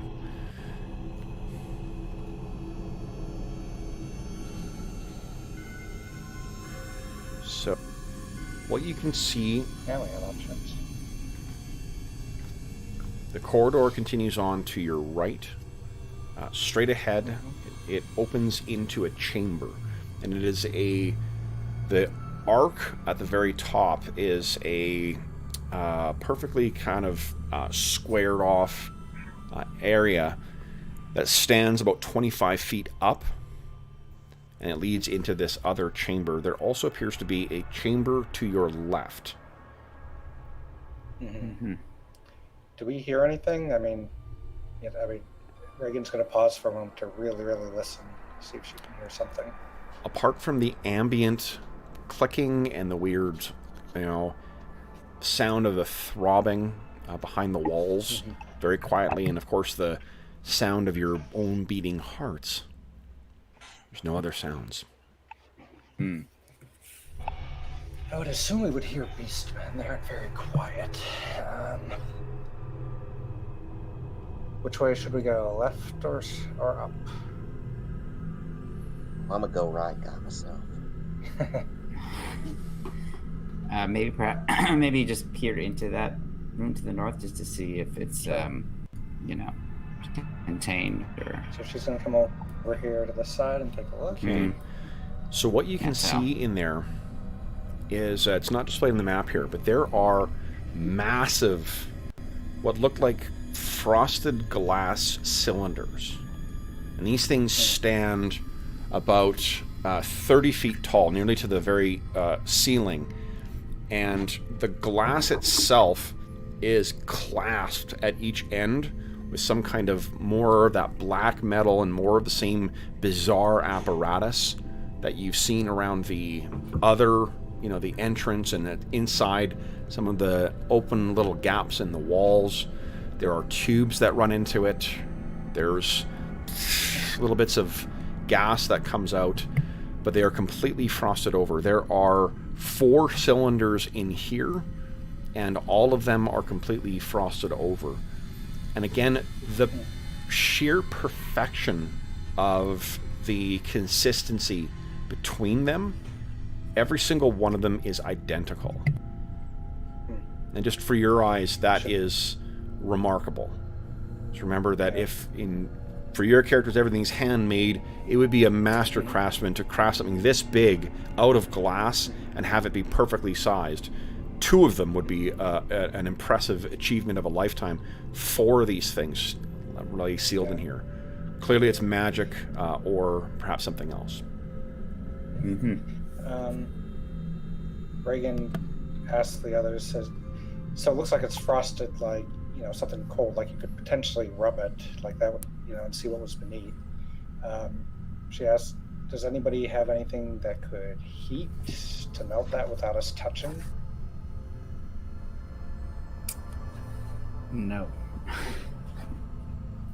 Don't have a... Then, let's see. Anybody have gloves? Something. I would assume we would have had gloves if we were in when we were going. And I mean, I've got a leather pouch that you can put on your hands. I've got bandages that you could wrap around. Yeah. Reagan will volunteer since she has the light to go up and attempt to see what's underneath. If it's glass, if there's anything inside, or if it's just a solid surface that we can't see through. She'll volunteer. Okay. I'm just gonna step over to this doorway to cover that doorway there. As soon as you step in, you can see again a series of yellow lights goes and runs around the length of it, and there's now a dull yellow light which casts a amber hue in the room. Okay. Interesting. Is it like lighting up the room, or it's just like enough of a soft glow? It's just enough so you can see, like, it's just a you can see the light glowing in there, but it doesn't provide any useful illumination. Yeah. Okay. Is this where they are, Kevin? They are set against the wall. They're quite big. So they're one here, one here, one here, okay. One here. Okay. So just go to this one here. Okay. And so you walk up, this thing towers above you. It's got to be 8 or 9 feet wide, and it looms up 30 feet. And you can see from where you are, it's set back just a scooch at like a 30% angle, or 30-degree angle. Okay. So, like, Kane, you can't see the thing because of the lack of light. Like, you're looking at that door, but it's blackness that you're seeing beyond there. So Reagan, you walk up to this thing, and you can feel that you can see there's a bunch of ice that has crusted around frost that has formed on the outside of this thing. So she puts on the pouch, the leather pouch, and first she holds her hand near it just to see, make sure it's not like so cold that it's gonna, basically freeze instantly. Like, can she feel the cold through the pouch? Like if she's holding it maybe about an inch away? Nope. Okay. So she takes it and she basically starts rubbing the surface to see if she can remove it. So this ice has caked on here. You're going to need to use something a little stronger than just rubbing it with effectively a leather rag to get this ice away. Hammer. Oh, you Americans. Who doesn't drive in weather conditions like... Yes. I think she probably has she's got to have a knife or something. Yeah, any blade. If you got a hatchet, if you got a sword, you can turn its edge and scrape the ice away. I mean, she has her battle axe, so she can run that along the edge. Yeah. So she does that. Okay. You take your battle axe up there and you start clearing some away. Those of you standing on the edge notice that a single light appears at the base of this massive cylinder in the blackened metal that is of a violet color. You scrape it away, and you're able to see. You cleared out a space about this big, and you're able to look in. You can't see. There's no lights inside there. There's definitely something inside, and if you bring your lantern up and peer in, it looks like a tree trunk, like the gnarled and textured surface of like an aged oak tree. But it's got a strange grayish cast to it. I gotta say, I'm a bit distracted by the image of Kev on his driveway with a Zwei Yeah, exactly. His windscreen. Hold on, you guys don't do this? Come on. We don't just leave those swords hanging on the wall. We bring it up. Nothing better than hearing a Canadian cursing out the fucking weather, scraping his windshield with a battle axe. It should just be like a meme. Another commute in Canada, folks. Exactly. Goddamn frost. And there's nothing moving that she can see. It's just this strange look. Okay. She reports that back to the others, and then she says, "I want to take a look at one more, see if it's the same thing." Okay. Now that you stepped away, you do notice that there is a violet light at the bottom of that cylinder. Okay. But it wasn't there before. Like, would she have been able to see that through the... You probably would have, but... Okay. And it's a solid light. It's not like a pulsing or... Solid light, but it's dull, just like the amber lights around the edge. Okay, so she asked the question, should I check one more of these, or... Yeah, you might as well. Okay. She'll go to the one over here. Okay. And do the same thing. Okay. Clear it away. You hold it up. As soon as Reagan starts working on there as well, it looks like Iffy, Malo, and Arter are probably the ones who can see it. Violet light comes on at the base of the cylinder in the black metal.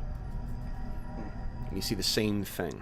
Now, the trouble is, you don't really get, because of how much you've cleared and where you are, you're really only able to see a little small area of whatever is within this cylinder, but you likewise can see the gray, gnarled, wood-like surface. Strange. So, thoughts? I mean, this room doesn't seem to be of too much interest at the moment. The purple lights give me pause. Agreed. Like, I have an idea what I could say if Iffy. it was me there, but her. Iffy, you notice that the violet lights at the base of the other two cylinders have come on. Uh-huh. That's not good. Hammer time. No. Is the ice starting to melt? Nope. I assume these are glass, or she would think they were like glass. That's as far as you can tell. You haven't touched it with your bare skin. No, she's not doing that. I can't imagine why not. Do it. Yeah. Now that I hold a hammer, everything looks like I should smash it. Okay, I'm beginning to understand you a lot more. Yeah, it has that effect. Yeah, don't do it. Yeah, you're right. All right, she's gonna back out again. Okay. As soon as you step out of the room, the amber lights go out, but the violet lights remain. Mm-hmm. Okay. Well, like I haven't thought like what I would think if it was me, but anyway, but she wouldn't. I think these things are best not trifled with at the moment until we. But this is exploratory. We're trying to find out. Kane, if you wish to see what's within that chamber, you are going to need someone to give you some light. as well too. Okay. You guys have not. So Reagan will come over by cane. Yep. So what you see is within there is another of those black metal bases, and there's a black metal top, and they look like they're the large enough so they are identical to the things you saw clasping that big glass cylinder, but there is no cylinder in here.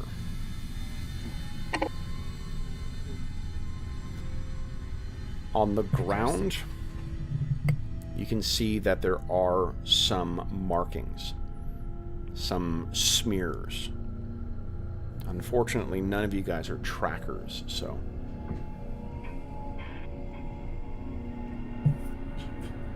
Is there the violet lights that appeared at the base of the other cylinders? Were they part of the cylinder, or were they part of the floor? Part of the the black base, the black metal base. And Okay, if you look, and those appear here. Yeah.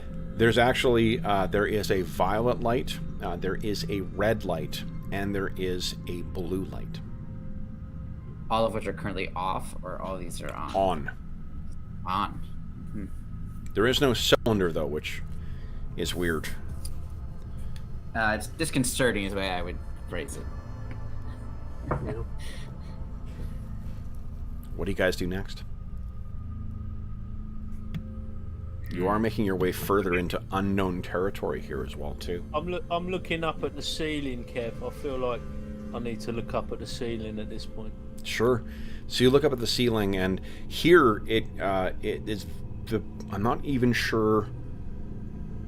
Yeah, the light doesn't even quite reach the ceiling. It's just lost in blackness. Huh. Any change on the cylinders in this room? You look in the room. That first cylinder, there's a flickering, Yeah. and a red light comes on at the base. Lights changed, gentlemen. Nothing's going on. What about the smell, Kev? Any weird smells in this room where the smears and stuff are? Yeah, there is a bit of a smell of I'm trying to think what this would be like. It would be a dusty ammonia kind of smell. Like, you know, like when the smell that like a undisturbed when you go into a room that hasn't, or you pull a piece of clothing or something out that has been stuffed away for too long, there's that stuffiness, but there's also a unusual tang, a chemical tang of ammonia. You would probably have smelled something like it if you've been near tanners or people who are dyeing clothing. Okay. It's faint though. Yeah. Like just Not good.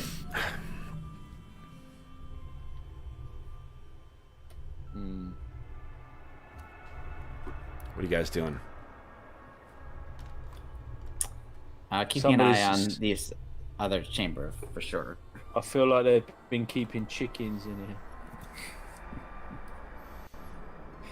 Something alive. So currently there's 2 lights on in that first cylinder. Yes, first cylinder, there is a violet light and a red light. We I think think see one more if light appeared. we didn't see if these 2 rooms linked up, did we? They did not. Each of those rooms seem to be independent. Okay. Huh. I mean, you'd have to... There may be something hidden, maybe? Maybe there's a passageway. Because the walls, there are gaps in them through which you can see this strange other apparatus behind it. Piping and other bits of metal. And other some kind of substances that don't... They feel like leather, but smoother.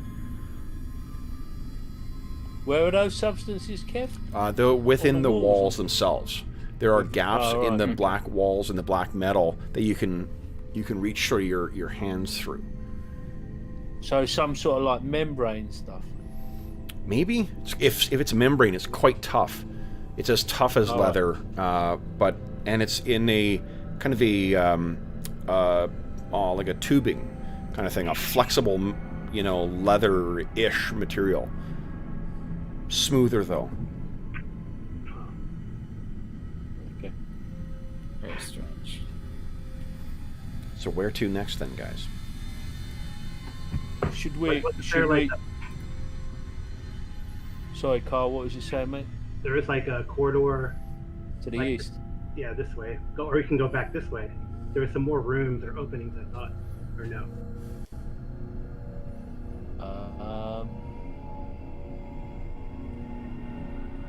I think it's right. There might have been something. Yeah. Well, we can take a look. We can take a Yeah, look. the graves above, and then there was like another opening. Well, we don't want to leave anything sort of behind us, do we? Archer's back there. He's good. Robert, it looks like you're talking, but we can't hear you. Sorry. We can always jump over this right here if we need to. Yeah. So there's not really anything behind us. Yeah. Because our exit out is down here, so if we just jump over this and go that way, we can get out. Yeah. Okay. Oh, right. I see what you mean, Carl. Yep. That to the north there. Yeah. Unless it suddenly rises. Yeah. Okay. See anything at this point, Kev? Okay. What you can see in there, this room, it's not displayed, but this is rows of those cylinders. There are 2, 3, 4, 5. There's about 10 of them in here. Identical to the other ones you've seen. Identical to the frosted outside that you saw. No lights on these ones, though. Any lights on? Okay. No lights. Just going in far enough to see how far this extends. When you step in, And they got the black. amber the lights black- go on and around. Okay. Okay. They got the black things and everything, Kev. Yep. The black metal ceiling on the bottom, the black metal on the top. They're leaned back at just a bit of an angle and completely frosted over. What's the circumference or diameter of? The diameter of them is probably between like 8 and 10 feet. Okay. Wow. Pretty Oh big. wow, much bigger than I thought. Right. Yeah, and they're about 30 feet tall too. Like they're huge. Yeah. Okay. I say if we hear anything coming out of them that sounds dangerous, we just run and get out, then the beastmen will have no idea what the heck we did. That we were in here, then maybe they're spending time dealing with them. Yeah. There's clearly some powerful sorcery going on here. Yes. Alright. So should we continue going east? I think we should, and we should double check in that first room. That Yes. up front. Yeah. Okay. See The what the lights lights look started like. changing, George. Yep. You If we don't speak- think I should smash a few of these things? I think not yet. Okay, okay. just let Any just other let me lights? know. Yes. It may come a moment when that'll be necessary. That hammer that Reagan's got is very good for smashing things. Yeah, Yeah. I know. it's That's making- true.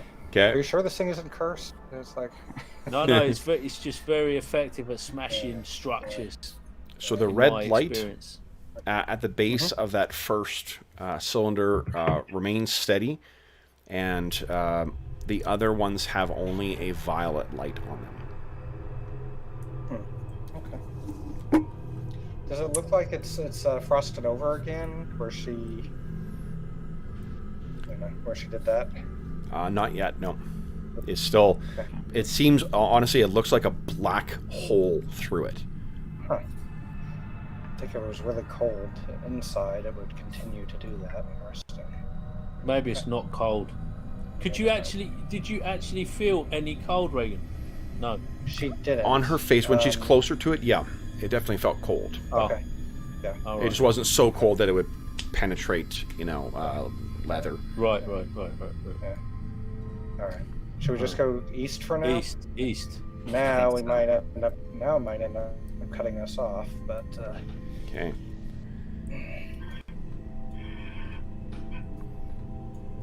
Now, to the north, you can see that there are more of those cylinders set into the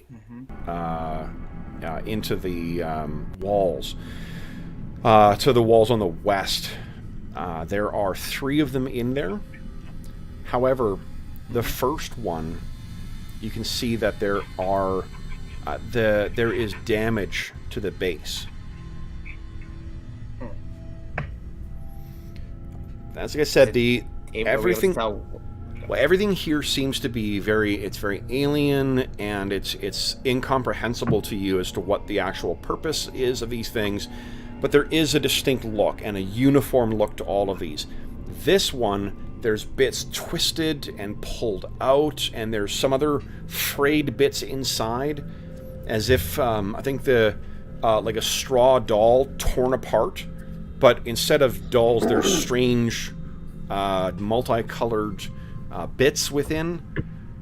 There's a small pool of some kind of unusual liquid underneath there. The pool is about a 1/2 foot by 1/2 foot. And you can see that there is a kind of flashing or pulsing blue light on this. All 3 of the cylinders still have their full frosting on them, though. And since you're looking down, is that blood too? You know, it's funny you should say that. I was wondering whether these things would bleed if I pulled out one of these. Well, there is the liquid itself has a strange kind of like almost greenish quality to it. It's dark, but it is translucent, but it's got a greenish kind of hue to it. And separate from that, there is a section of dried blood. Mammal's blood, red. Brown, I suppose, if it's dried. But does anybody have a way of deducing how old that blood might be? I think you guys are seasoned enough that it's not been here so long that it's dusted over and stuff like that, but it's not so fresh that it would have been spilled within the last hour or so. Okay. Can I like get some on my finger and taste it to confirm whether it's got like a blood like? Yeah, you can absolutely do that. Yeah. Kevin is really happy about that. Kevin's like, oh. It does. Yeah. It has that. Yeah, it's got that salty whatever tang that. Blood. I'm assuming that was the dried stuff, not the greenish liquid. No, the dried brown stuff. Okay. Did you want to drink the greenish liquid too? No, I don't like. No. Are you sure? Yeah, I'm pretty sure. Lifetime of opportunity, you know? Go big or go home. I'm not into the green slime. YOLO, as the kids say. I'm not drinking your yellow mold or your green slime. It's so funny. There was this like environmental archaeologist on Time Team that would do soil samples, and she would taste the soil. Yeah. To see what was in there, if it had any organics in it. So no takers this time, though. No takers this time. All right. So yeah. Okay. Should we continue on? You know what? If you're getting close to this, Kane, you're the one who kneeled down too. You asked about the smell before too. Yeah. That green liquid. It's got that smell to it, much stronger. That ammonia and must kind of smell. Does that smell like kind of like an excretion that something might excrete? If it's something that excretes it, you certainly don't want to be on the receiving end of it, because it burns your nose ever so slightly. If it was fresh, or if there was a larger sample of it, it would be very, very unpleasant. You know, because I smell that smell and I'm just thinking chickens. You know, I mean, those chickens, they They can be pretty potent with their excretions. Yeah. Giant Yeah. So- I guess we should continue moving on. You don't want me to disconnect one of these tubes? Or one I of feel these- like if we were to do that, we should be closer to the exit, to the portal. Reagan says, I could possibly check to see if that's a good idea. I have a new thing I'd like to try, but I'm not sure this is the right time to do it. How long does it take you to do this prayer? Augury is, I believe it's something like 10 minutes. So check that. It's not that long, but Maybe Amar can see what's going on with that cylinder that turned red. And speak in there, come back pretty fast. yeah, it's a one turn period is 10 minutes. Is that right, Kev? Yeah. Yeah. Yep. That's a Yeah. lot. She said it would take me about 10 minutes. And then what it'll do is learns whether an action in the near future within 3 turns, so half an hour, will be advantageous or disadvantageous to him and or his party. Wheel, woe, or inconsequential. And then I roll. Yes. Yep. Yeah. And I assume that if it didn't, well, would you be able to say anything if it doesn't succeed? Like if you rolled an 8, 9, or 10? No, I give you an inaccurate result. Right. He can tell you whatever he wants. Yeah. Okay. Yep. That's the fun of that stuff. Totally. Yeah. I love this shit in Yeah. What do we think? I think, Bert, I don't know if it's necessary yet, Okay. because I think we're not going to change what we're doing. Right. Okay. Well, I mean, unless we broke it and something horrible came out, I think that would change what we were doing. But Well, yes. Well, yeah. definitely. Okay, so we continue on this way. And who did who was it that wanted to go back? Iphigenia, the other chamber. We were suggesting that Amar, if he was willing to maybe sneak back and have a little look-see in the... Is that sufficient to see in there, Kevin, or do I need to move in there further? Wait, forgive me. What were you asking? Kev's like, oh, sorry. What were you asking? Amara went back to that chamber with the. Yeah. We're just gonna go back and look at the cylinder. Wait, that was in you that went back previous there chamber? alone? Of course I did. Yeah. I don't know. Mark hit me for like 5 seconds, then he bolted. Okay. So you guys can see him going off, and Amar, it almost, as you step out of the light of the lantern, it almost feels like the darkness is swallowing you. Because the light cast by your ring is so much shorter a distance. And unfortunately, where the light from the lantern seems to give a steady bit of light, yours provides a dim outline too. So you're walking along, and seemingly in a globe of blackness.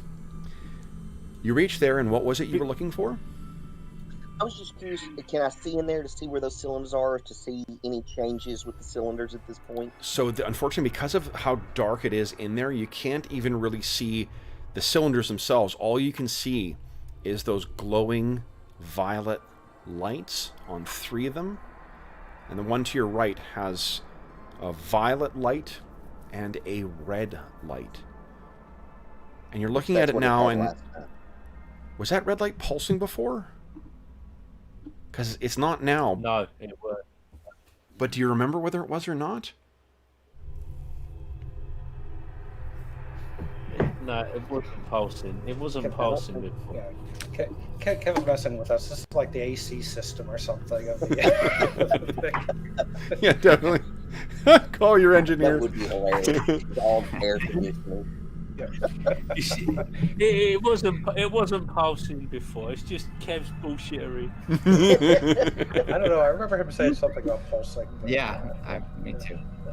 So, Amar, We'll see. from what you can see, the lights remain the same. Okay. That's good enough for me. Okay. Where to now, guys? Anybody watching the stream? Anybody watching the stream? Tell us, was the lights pulsing or not? Smart idea. Fantastic. Okay. Yeah. So. Okay, so she's just going to come over this way a little bit more to take a look. This is another one of those 4-foot high. Yeah. There it is. Wait, what's that? I think she sees something a little to the... Guys, what's that on the ground? Yeah. It's a cat. Is it a cat? Because if it's a cat, I'm comes done. forward fair, Game okay, over, right. man. Huh. There's something on the ground, guys. Oh yeah, there's a Big red yeah, X. I see it. So what is collapsed there It's is... A beast man. It is. It is one of the Vormis.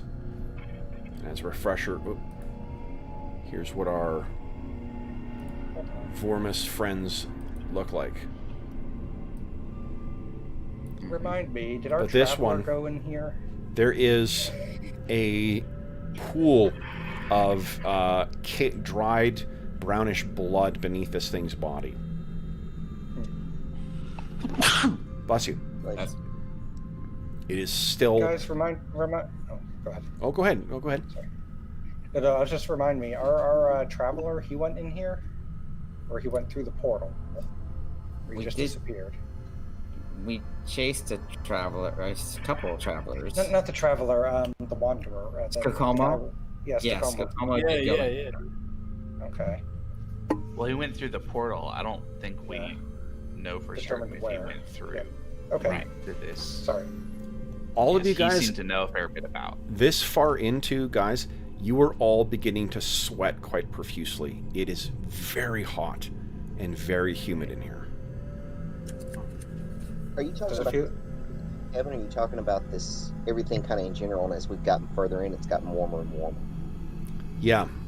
Now you've gotten, the further you've gotten in here, you're sort of noticing now your breathing is more labored. The humidity is just feeling, especially with what you've been living in for the last couple of months. This is crazy. It's closer. This is what it feels like in your home, Amar. Mm-hmm. But I think maybe Amar was asking, does it feel like it's been getting warmer, or just that we've been in here? No, yours deeper in, so you're getting closer to what the climate is here. Okay. Okay, got it. Okay. Yeah. All right. Shall we go north, since that seems to be the way we can go, or we can hop down? I reckon I'd quite like to have a closer look at this Okay. Vormis. See if we. Can I jump down there, Kevin? Yep. See if I can work out. Has this creature been splashed up or stabbed up or You have to- bludgeoned or? It's fallen down on its face, and it looks like, Jesus, there's more. Yeah, Reagan moved up to give you more light, and yeah. And you can see, actually, Reagan, from where you're looking, right here, there is... Oh, hi, sweetie. Anna came to say hi. Hi, There's a Crystal. sweetie. Hello, you want to go up? What you can see on the ground... There you go. Up you go. Up you go. Go on. Good girl. Yeah, good girl. Sorry, guys. Making room for... my co-DM. Oh dear. Hello, hello. Is she telling you to get rid of all those Wemmicks? Hi. No, she's... You think I'm a killer DM? Holy smokes. Yep. On here. George, are you still there, or just lose you in roll 20? Let's see, I'm hitting reconnect. George is not in Hangout. Ah, okay, we lost him in Hangout too. Okay. So what you can see on the ground right about here, Reagan, is there is a vague humanoid-shaped black kind of discoloration. Or it's more of like a gray, because against the blackened surface, there's like a gray, powdery outline. And you realize that when you look more to your north, you can see that there is, in fact, 3 of them. So does this look like there's been a battle, Kev? What you can see if you pull this guy back, you're no medic, you know, but what you can see is that the jagged wound and the broken and shattered rib cage in this, it appears to have been both torn and crushed is no weapon that did that kind of damage. Huh. No weapon. But you point out to the north there, and I think Iffy, if you look over, this is what the remnants of powerful magic would leave behind.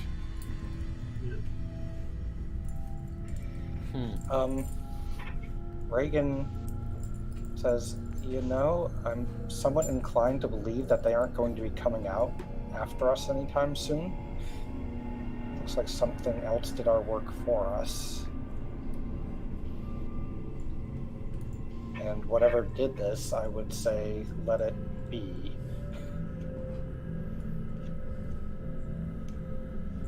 So Skakomo had some pretty wild kind of magical stuff that he could do, right? The way that he healed Mallow and Amar.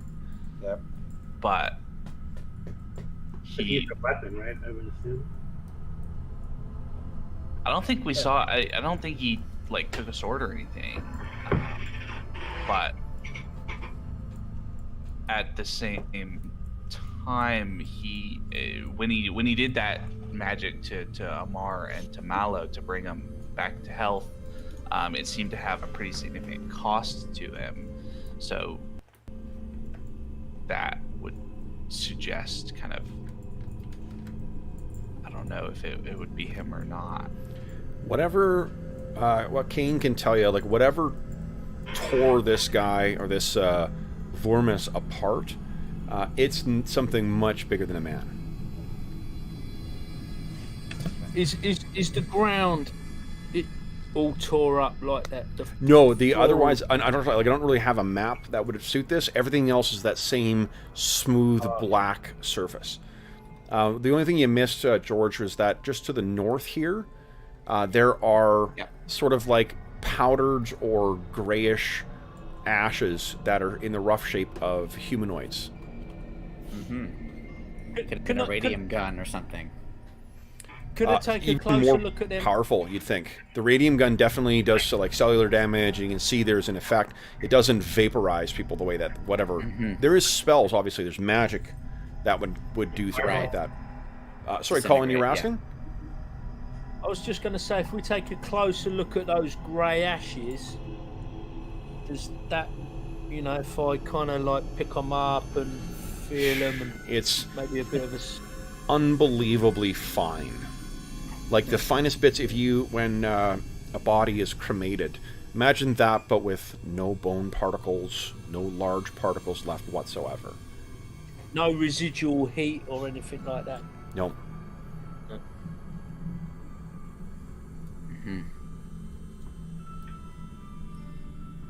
Well, should we maybe continue? just snort a bit of it. Or... No, joking. Archer, did you hear something from that corridor behind you? No, but I think I've got my sword in hand at this point. Although that probably would, you know, sword's kind of shiny. Okay. Although I guess is my field plate like matte black or is it shiny black? It is, I think, well, whatever you want. I'm fine with either. Okay. What do you think looks cooler? I don't know. I'd imagine Artier would probably polish it up and keep it pretty kind of a nice shiny condition. Yeah, works for me. If we sorted out the field plate, then is that all up, fully operational? Yeah. Oh, right, okay. So you guys would each have a field plate on. So what is that? That's an AC2, isn't it? It's an AC2, but I have a Dex modifier also. Nice. Which I don't know if it applies if they're shooting at me from the darkness, but what's your Dex modifier? Is a well, I guess what's your net? What's your AC then? My net is an armor class 0 for missile and melee right now. Awesome. And then Kane will have a 2. Then do you have some kind of magical ring or something, Kane? I've got you down as a 1 and a minus. Yeah, I have. I have got a ranger cloak. Ooh, plus what? It doesn't say. Okay. Let's take a look at your character sheet here. I've just got Ranger Cloak right here. Maybe it's the... Where are we?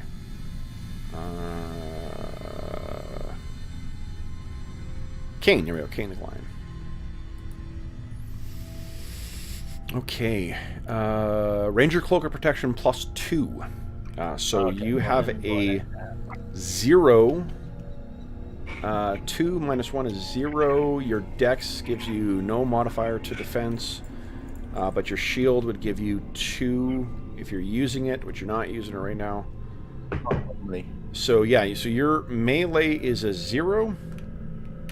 Missile is a 0. And you got DR2. Cool. You've done that, I see. Cool. Yep. Yep. Okay, great. So I'll update my cheat sheet here with you guys. Oh yeah, that's just, did you just write that Ranger Cloak Protection +2? No, there? that was in there before. Oh, I was looking down in the equipment. Right, Okay. gotcha. All right. So now,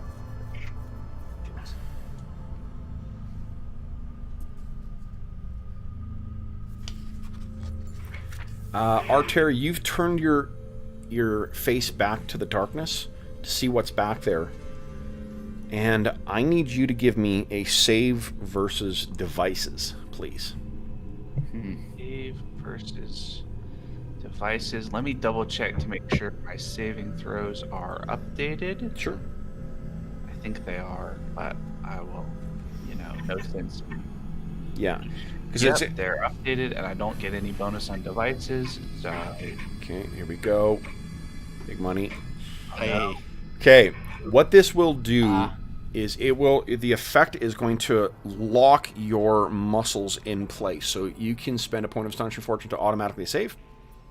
Or you can... I think I will do that. Okay, so what you see, and I think Amar, since you're standing next to them, Iffy and Malo, give me a D6 roll.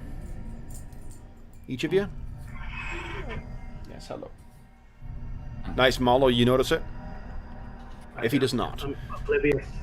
Yeah, well, I think you're focused probably on the powdered remains. So, Malo, you sort of, you look back, and Amar and Malo witness this as well, but there is this, like, bluish, vibrant ray that comes out of the darkness to your left, and it strikes Arter. And Arter, you're able to, just because your defenses or whatever else were up, you're able to get kind of deep to the side so that you were just like grazed by it. But where it strikes, your entire muscles lock up. Something is in that darkness. So, guys, let's drop into initiative. So, guys, everyone needs to declare what they're doing for round 1, round 2, whether you're doing melee, missile, magic, or move. Let's have everybody else roll for... So let's hear. Reagan, Iffy, and Kane. You're going to roll for surprise, which I think is a D6 roll. In this one. Yeah, it's a D6 surprised on a 1 or a 2. Okay. So each of you guys roll. If you roll a 1 or a 2, you're surprised. Otherwise, you will hear Arter shout out, and you will be able to act this round. Looks like Reagan can, Iffy can, Kane can. All right, so everybody's acting this round. That's awesome. Everyone declare your actions, and then I will roll my initiative here. Actually, I'll roll right now.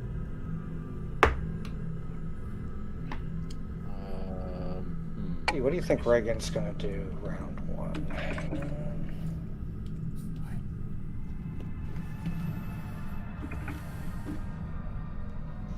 Nice, magic. Okay. While we're doing that, I'll set up its bar.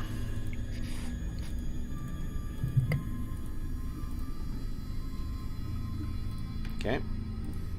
All right. Okay, we got everyone's declared then, and let's start with Carl. Carl, you'll roll initiative first here. Carl, beat my 4, please. I will try. Yes. Nice. Okay, guys, so first up is melee for first round, which is nobody's got magic, or in first phase. No one's got missile in the first phase. we have Reagan. You're doing magic the first phase? Yep. She's going to go ahead and do her favorite, which is make Kane big. Okay. So you cast that, and Kane... You're big. And then, Arter, I need another save from you, please. This beam comes out. Oh, no. Okay. Full force of it this time. Full force of it this time. Clipped my leg the first time, and I was trying to limp towards the cover on the wall. Yeah. And then it's too quick for me. You are locked up and paralyzed for 11 turns. Oh. So let's... here we go. We'll... Here, put a little net on you. And it's... For you guys, he's hit by this... Like, there's no sound to it whatsoever. He's hit by that vibrant blue ray, and then just stops dead in the motion he was going. Next is move on first phase. Anyone, if you can move half your overall movement. So you mean to say, Kev, we didn't hear anybody say there's one set for stun? Yeah, exactly.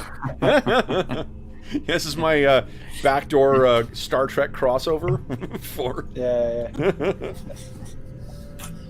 You just got to present it in a certain tone, and Star Trek is a terrifying horror. Okay. So, once everyone's completed the move, let me know, guys. I moved. I'm ducking down here. Okay. Okay. Everyone's finished moving. So when I shoot my bow, Kev, when I'm enlarged, Yep. is it like a ballista? Yeah, basically. Like a All right, so then that is the end of phase 1. Phase 2. First up is melee. Iffy. Yeah, I can. Well, the light came from the darkness, right? So I'll kind To the left, yep. I'll move 10 more feet. Okay. I can only move 20. There's nothing there. So. Yeah, still can't see because of the darkness. Amar, you're doing melee as well. So is Malo. So is Art. Oh, Art, sorry. Yeah. Okay. I'm just kidding. I'm 15. Okay. And Amar?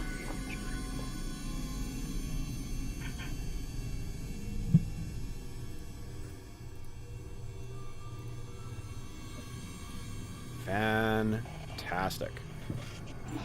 So Amar. Glad you got that light. Yes. Whoa. Jesus. So guys, this is what towers above Amar.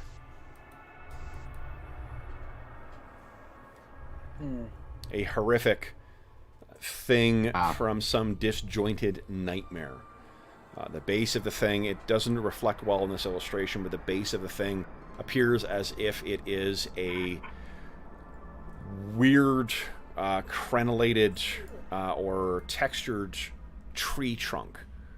But horribly, this thing shudders out and in as if there's some kind of respiration going on, an alien respiration.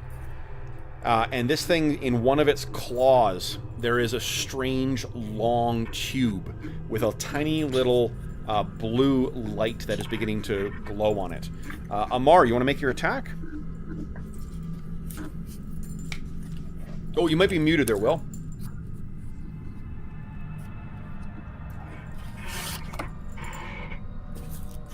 So I didn't heal. I don't know if Will, if you did say something. My fault. Okay. Alright, so yeah, here we go.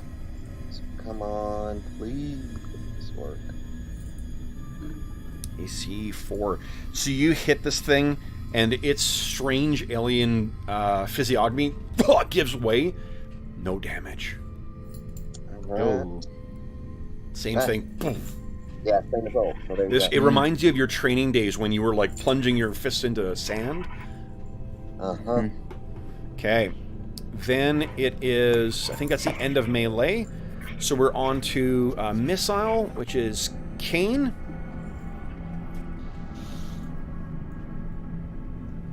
Oh, you might be muted too, Colin. We all muted ourselves. Yep. Yeah. It seems a little bit pants, but I'm gonna shoot it. Okay. Here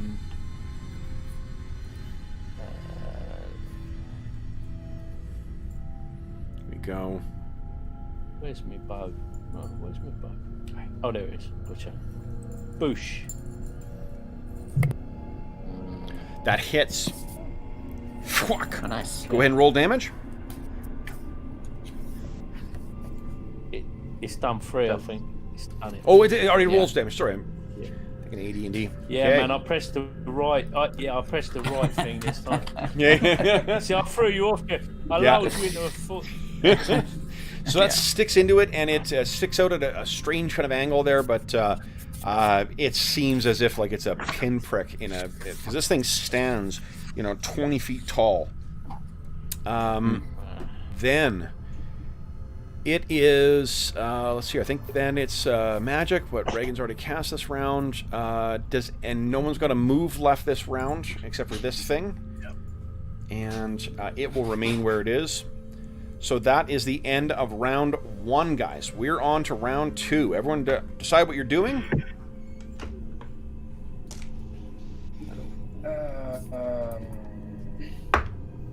Oof.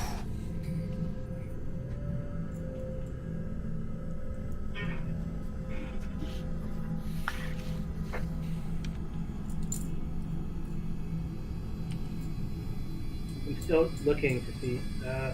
How do you roll? How do you roll charge? Charge, it's takes place on your melee turn.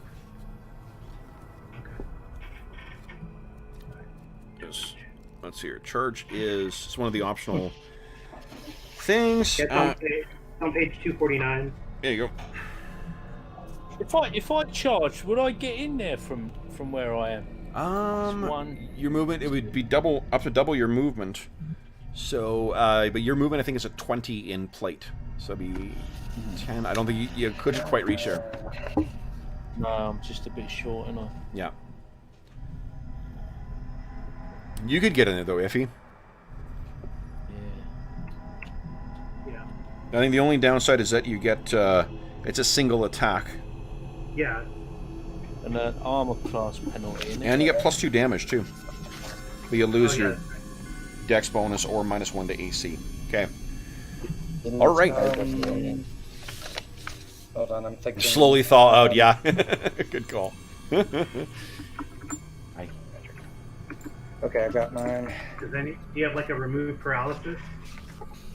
Okay. So then, Carl, would you kindly beat my 6? Oh, geez. I only had that cheat. Nope, not quite. Oh, so close. Okay. So first up is on melee. This thing does get to try and snatch a Mar. So one of those big claws comes down, and I don't think that's going to hit. 10. That hits a 3, and your AC is a 0 right now, right? No, AC's 2. Ooh, so it does still miss though. So it comes one of those things, and seeing this giant pincer snap in front of you, the mystery of what collapsed that Beastman's ribs has been solved. Okay, then on melee we have Amar, we have Iffy, and I think that's it. So you guys go ahead. Carl, do you want to go first? Yeah, I'll run in there. I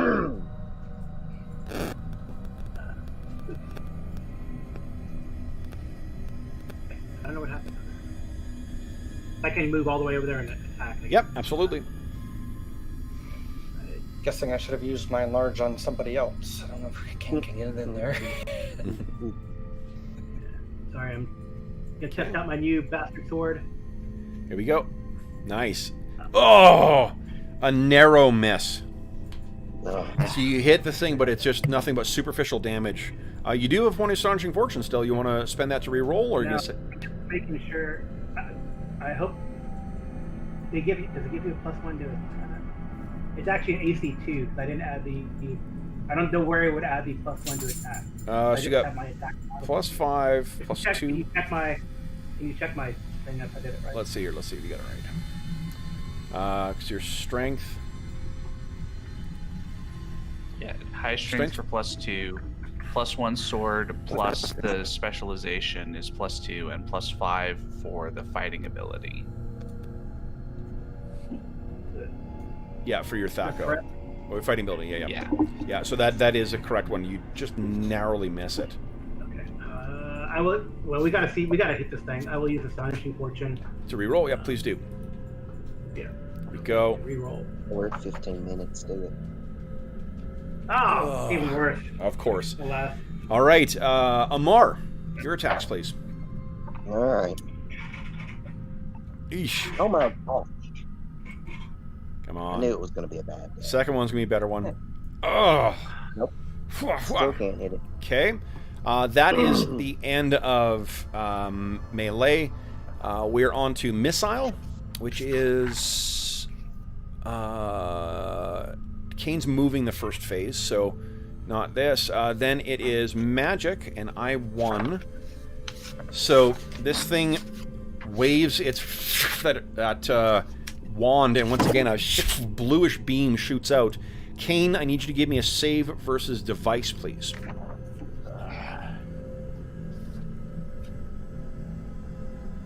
Come on, Kane. Go. Save. Oh, so close. Now, you can either spend a point of Astonishing Fortune to just make this save, or... Yeah. Yeah, okay, so then what... You saw what this thing did to Arter, so you, when it brings that wand in your direction, you step to the side, and it hits the back wall. It seems to have no effect on the wall. Hit the floor. The floor, there you go. Then it is magic for Reagan. What are you doing, Reagan? Yeah, she's going to cast Divine Guidance on Amar. Okay.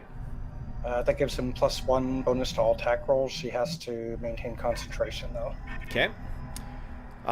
Then it is... and it's move. So Kane can move. Oh, I have magic as well. Oh, you have magic. Oh, sorry about that. Go ahead, Mala. So I'm casting haste, so everybody feels a sense of like vibration in their bodies as they age for a year. Yep. Everyone add 1 to your age. The only person I don't cast on is Arter, because I don't want to age him for no reason, since currently he's stuck. Yeah. I'm not sure Reagan is needed. For Okay. that. I was thinking about if we had to run away. Okay. Yeah, I'm Oh, so you're 20. just gonna leave Arter if you had to run? No, we'll pick you up. We'll pick you up. All right. Yeah, that's gonna be How some about that? serious encumbrance if he's wearing his that new plane. So then, I was thinking Kane Kane. can Maybe pick Kane. Reagan. so that was magic, and then it's Kane's turn. You get to move. So I get to move twice as fast now. Yep. So 8 squares. 1, 2, 3, 4, 5, 6, 7, 8. So that would be split across 2 rounds. Okay. Because you were so this will be the 2 phases. Remember, your speed is always prorated across 2 different phases. All right. It doesn't matter. The net result's going to be in the same thing here. So second phase. I don't have anything happening that one. Kane, you have shoot as your second attack here. Now, because you charged, if you can't take advantage of your specialized attack. Yeah, but Kane, were you shooting, or were you just running? No, I was just moving, but I got hasted. So. Okay, so I think that's all you can do is just move. Then is not shoot. Because you Okay. yeah. Then is there? If anyone else has any move they need to do, I know the magicians can't move, Arter can't move, they can't move. This thing's not moving. End of the round, guys. We're on round 3. Carl, we thank you for your service. And it passes over. So everyone declare what you're doing. Remember, you got your double attack speed right now. Oh, fucking hell.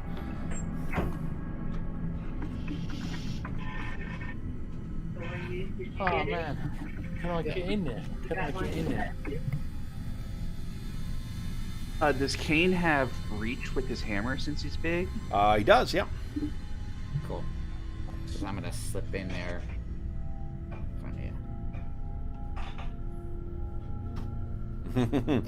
I can't help but think. Say It's... the, oh, go ahead. Oh no, go ahead. I was just gonna say, I was thinking that, especially with the bow and arrow, it's like Kane must have felt they were like toys once he got bigger. Yeah. Okay, so then, Robert, you're up next here. Would you beat my 6, please? We'll try. I will not. Okay. So then, first up is melee. This thing is going to once again try and snap Art here. That is good enough. So you mean Amar? You mean Amar? Oh, Amar. Sorry, yeah, not Art here. You got enough fucked over today. So Amar, you take 6 points of damage. DR will apply from this claw. It doesn't get a full grasp on you, but it rakes across you. It's like, you know, the uneven surface of a crab's claw, where it's got those little like things. That's what's been raked across. There's not only the claw, but the rash, or like road rash style thing you get from it tearing across you. Now it's your turn to do melee. So we've got Malo, Iffy, Amar, and Kane all doing melee. Alright, I've got 3 attacks. Okay. No. Maybe. Nope. That Yes. one hits. Okay, great. Okay. Who wants to go next? So are we on the favorable? No, it's round 3. Okay, so I get 2 attacks then. Yep. This turn. Go ahead.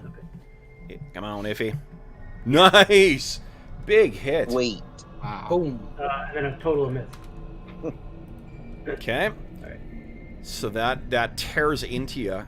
Then it is Amar. 4 attacks. Yep. Here we go.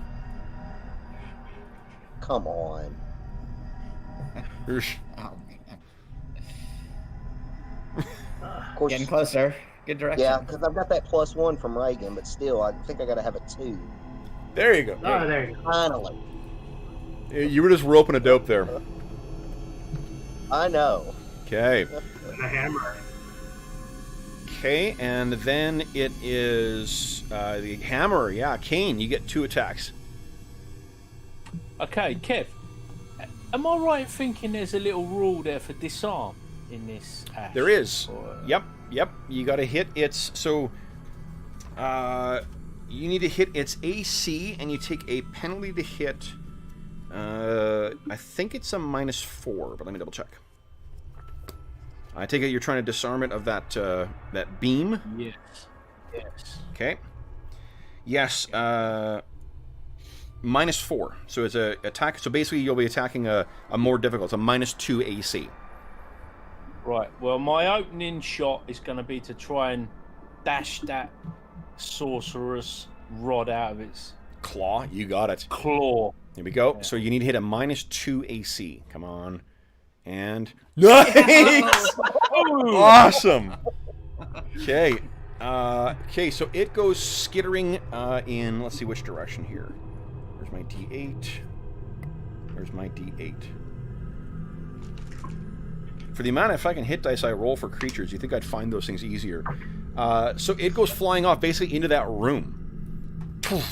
And it skitters down about 10 feet away from this thing. It's big. One of its things on the end of its head moves to the side, and it makes a noise too. Yeah, well, I'm going to smash that thing as it moves to the side and makes a noise. Please do. Go ahead and make your attack roll. Oh, jeez. All right. Then it is... Let's see here. Missile, which is nobody. Magic, which is nobody, it looks like. Then Move, which it looks like is... Reagan is concentrating the first round. Is that right? Or first Yes. phase? Okay. Both rounds. For both okay. Then it is on to the second... let's see here. Yeah, second phase. I don't think I have nothing that's interesting happening on that second phase. I don't think you guys do either. Reagan, if you're planning on moving, you can go ahead and move half your movement. Or are you staying where you are? No, she'll move up just a bit. Okay.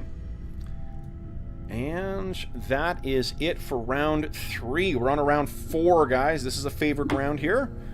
Everyone declare what you're doing.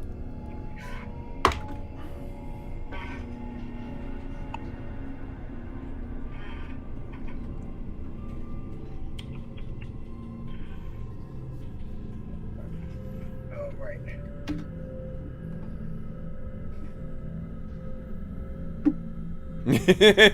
Nice. Thinking positive thoughts. Yeah. Yeah. Power of positive Sorry. thinking. Absolutely. Sorry, Arlen. Okay. So pass this to Colin. Colin, would you beat my 5, please? Here we go. Full faith in you. Big money. Bringing it on home with a 3. All right. So then melee is up first. This thing is actually not making a melee attack. So then it is Malo, Kane, and Iffy, and Amar. And this is a favored round, so lay on the pain, guys. Uh-oh. Why don't you start us off, Amar? All right, here we go.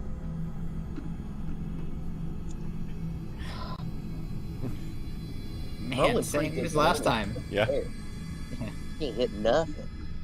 This is not a drill. This is not a drill. I repeat. Gee. No, wait, that AC3. 52 because of Reagan's mode. Right. Does that That connect? that does be an hit. Yep, AC10? yep. That one hits. Yep. All right. Then it is whoever wants to go next. Malo, Kane, and Iffy still have attacks. Iffy, why don't you go ahead? Miss. Ah. Maybe Hit. a hit. Yep. Yeah. Another hit. Oh, Yeah, nice. there you go. Nice. And another hit. Oh. Nice. Nice. Sweet.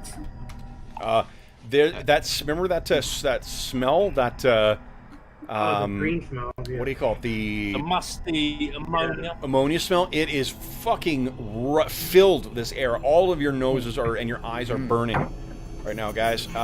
Then it is Here we go. Malo I'll take some attacks. Yep. Yeah. Oh, miss. and Kane. Hit. Two Yeah. hits. Nice. Nice. Okay. Kane. Come No on, pressure. No Think so. pressure. No pressure. Kane. You can do it. Here we go. You got 2 chances. First one is a miss. Second one. Here we go. Big money. Bring it on home. Nice. Give us a D6 roll. Hi, sweetie. That's Anna a is so 21. excited for you. Don't bite me. That's Don't bite me. Awesome. yeah, and remember times 1.5. So it gives a D6 roll there, Kane? For your crit. A decent. Yeah, for you because you critted.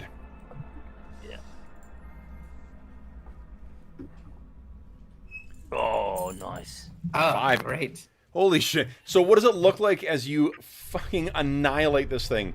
You did, let's see here. Is that triple damage or is that double damage? That's triple damage.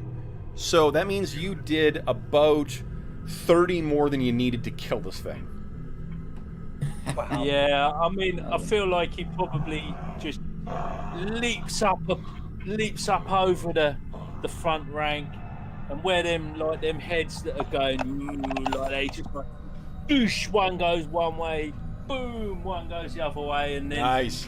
he just gives it a couple of spins round, and then just goes dong. And Yeah. that's that. Awesome. Okay, and this awesome. thing falls to the ground, a spreading pool of that disgusting ammonia-smelling ichor pooling around you guys. And what we will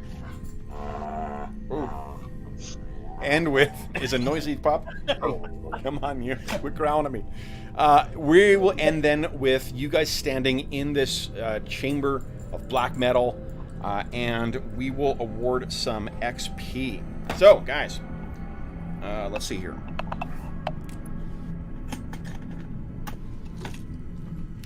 Hi. All right, I have pre-calculated this here too. That 2,000 GP. Did you get that last session? We did. But we didn't do the XP. Didn't do XP yet. Okay, that's what I was asking about. So here we go. Let's calculate the totals here. Oh yeah, the magic stuff.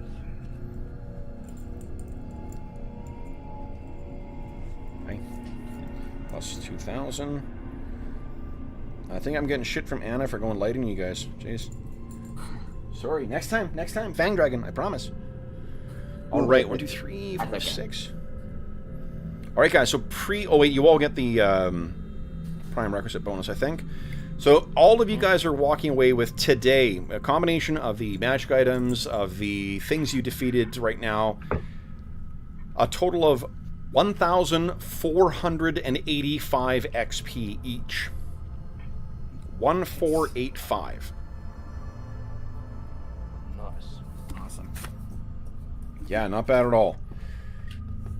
All right. Then, let's see here. So, Artair, would you mind putting in chat as well, too? There are still, I think, like 11 turns left in your, or 10.5 turns left in your, Yeah, I will. Paralysis. 10. And we're going to try to see if we can help you out in some way. Oil can. So, for those listening at home, thank you so much for joining us for session 39? I don't know, 39-ish? 36 of our Reavers of Thule campaign. As is always the case, if you have any comments, questions, or concerns regarding the campaign, the game, please do not hesitate to leave a comment in the comment section of the video, and I will endeavor to reply in a timely fashion. In addition, if you want to reach me directly, you can reach me at on Twitter at Dungeon Musings, or by email. My email address is dungeonmusings@gmail.com. You can also find in the link, or in the description of this video, you can find a link to the Dungeon Musings Discord server, where all of us are active, and you can find channels dedicated to this campaign, every other campaign we run on the channel, as well as everything else we have run on the channel in the past. As well as channels for finding a game, for, geez, what else? Setting up virtual tabletops. You know, there's pictures of dogs and cats. Pictures of dogs and cats, absolutely. If you want to see my code DM, you can. Dog pictures in there. The cats have been running away with it. Yeah, I've been trying to add more pictures of Anna lately to try and keep up with the cat content. In addition, you can find a link in the description of this video to something called Heroes Save Villages. That's the charity fundraising campaign that we run on the channel. And right now, from now, time of recording, until September 1st, 2020, we are running our annual charity raffle. Now, the grand prize for the raffle is going to be it's buried right now. It is a copy of the the gold edition Eberron Rising from the Last War box set donated by Beetle and Grimm. It's a really, really cool product with a lot of cool stuff in it. The full content of the WotC, or the Wizards of the Coast book, Rising from the Last War, as well as a bunch of extra adventures and a bunch of cool handouts and maps and a whole bunch of awesome stuff. But for those of you who are watching for this particular game, you may also find it of interest that at present, the core rulebook is out of print. However, there are 2 copies of the core rulebook that I've picked up and I've donated to be prizes for this. So you got 2 copies of the Astonishing Swordsmen and Sorcerers of Hyperborea core rulebook that can be won. There's also one of our regular players is making a chainmail dice bag for the winner. We have some prints and t-shirts from the Redbubble store for the Dungeon Musings. We have, what else is here? They got a book on tactics for 5th edition D&D. We've got a Skittermander dice bag. So there's a bunch of cool prizes. Tickets can be found through that link, and it's for every $25 that you donate to Heroes Save Villages. You get 1 chance of winning, $25 Canadian, so it works out to about $17 American. The donations all go to SOS Children's Villages International, a really terrific organization active in over 130 countries that provides benefits for over 80,000 orphaned and abandoned children. They provide these wonderful, stable living environments for these kids so they can actually enjoy being kids and enjoy a childhood that they likely otherwise would not be able to enjoy. So it's money that goes to a really good cause and gives you a chance to win some really badass gaming stuff.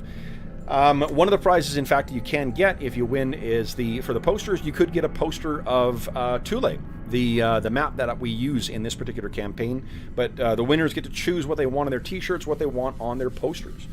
So that's going to be from now until September 1st, and you can feel free to donate as much as you want to get as many tickets as you want. We'll be doing the draw live on the evening of September 1st, so you will get a chance to see that. And we're going to do it old school, where we're rolling for random encounters to see who wins the grand prize and the other cool prizes. Now, last but not least, I want to give... Oh yeah, there we go. Look at that. Boom. That's the one of the posters that you can get, is the map of Thule, Untamed Thule. That's awesome. Thanks, George. Yeah. My walls are behind me are blank. I need some art. It's coming, guys. Last but not least, I want to thank my players. Carl, Robert, Colin, Will, Arlen, and George, thank you so much for playing today, guys. It was great to get back to this campaign.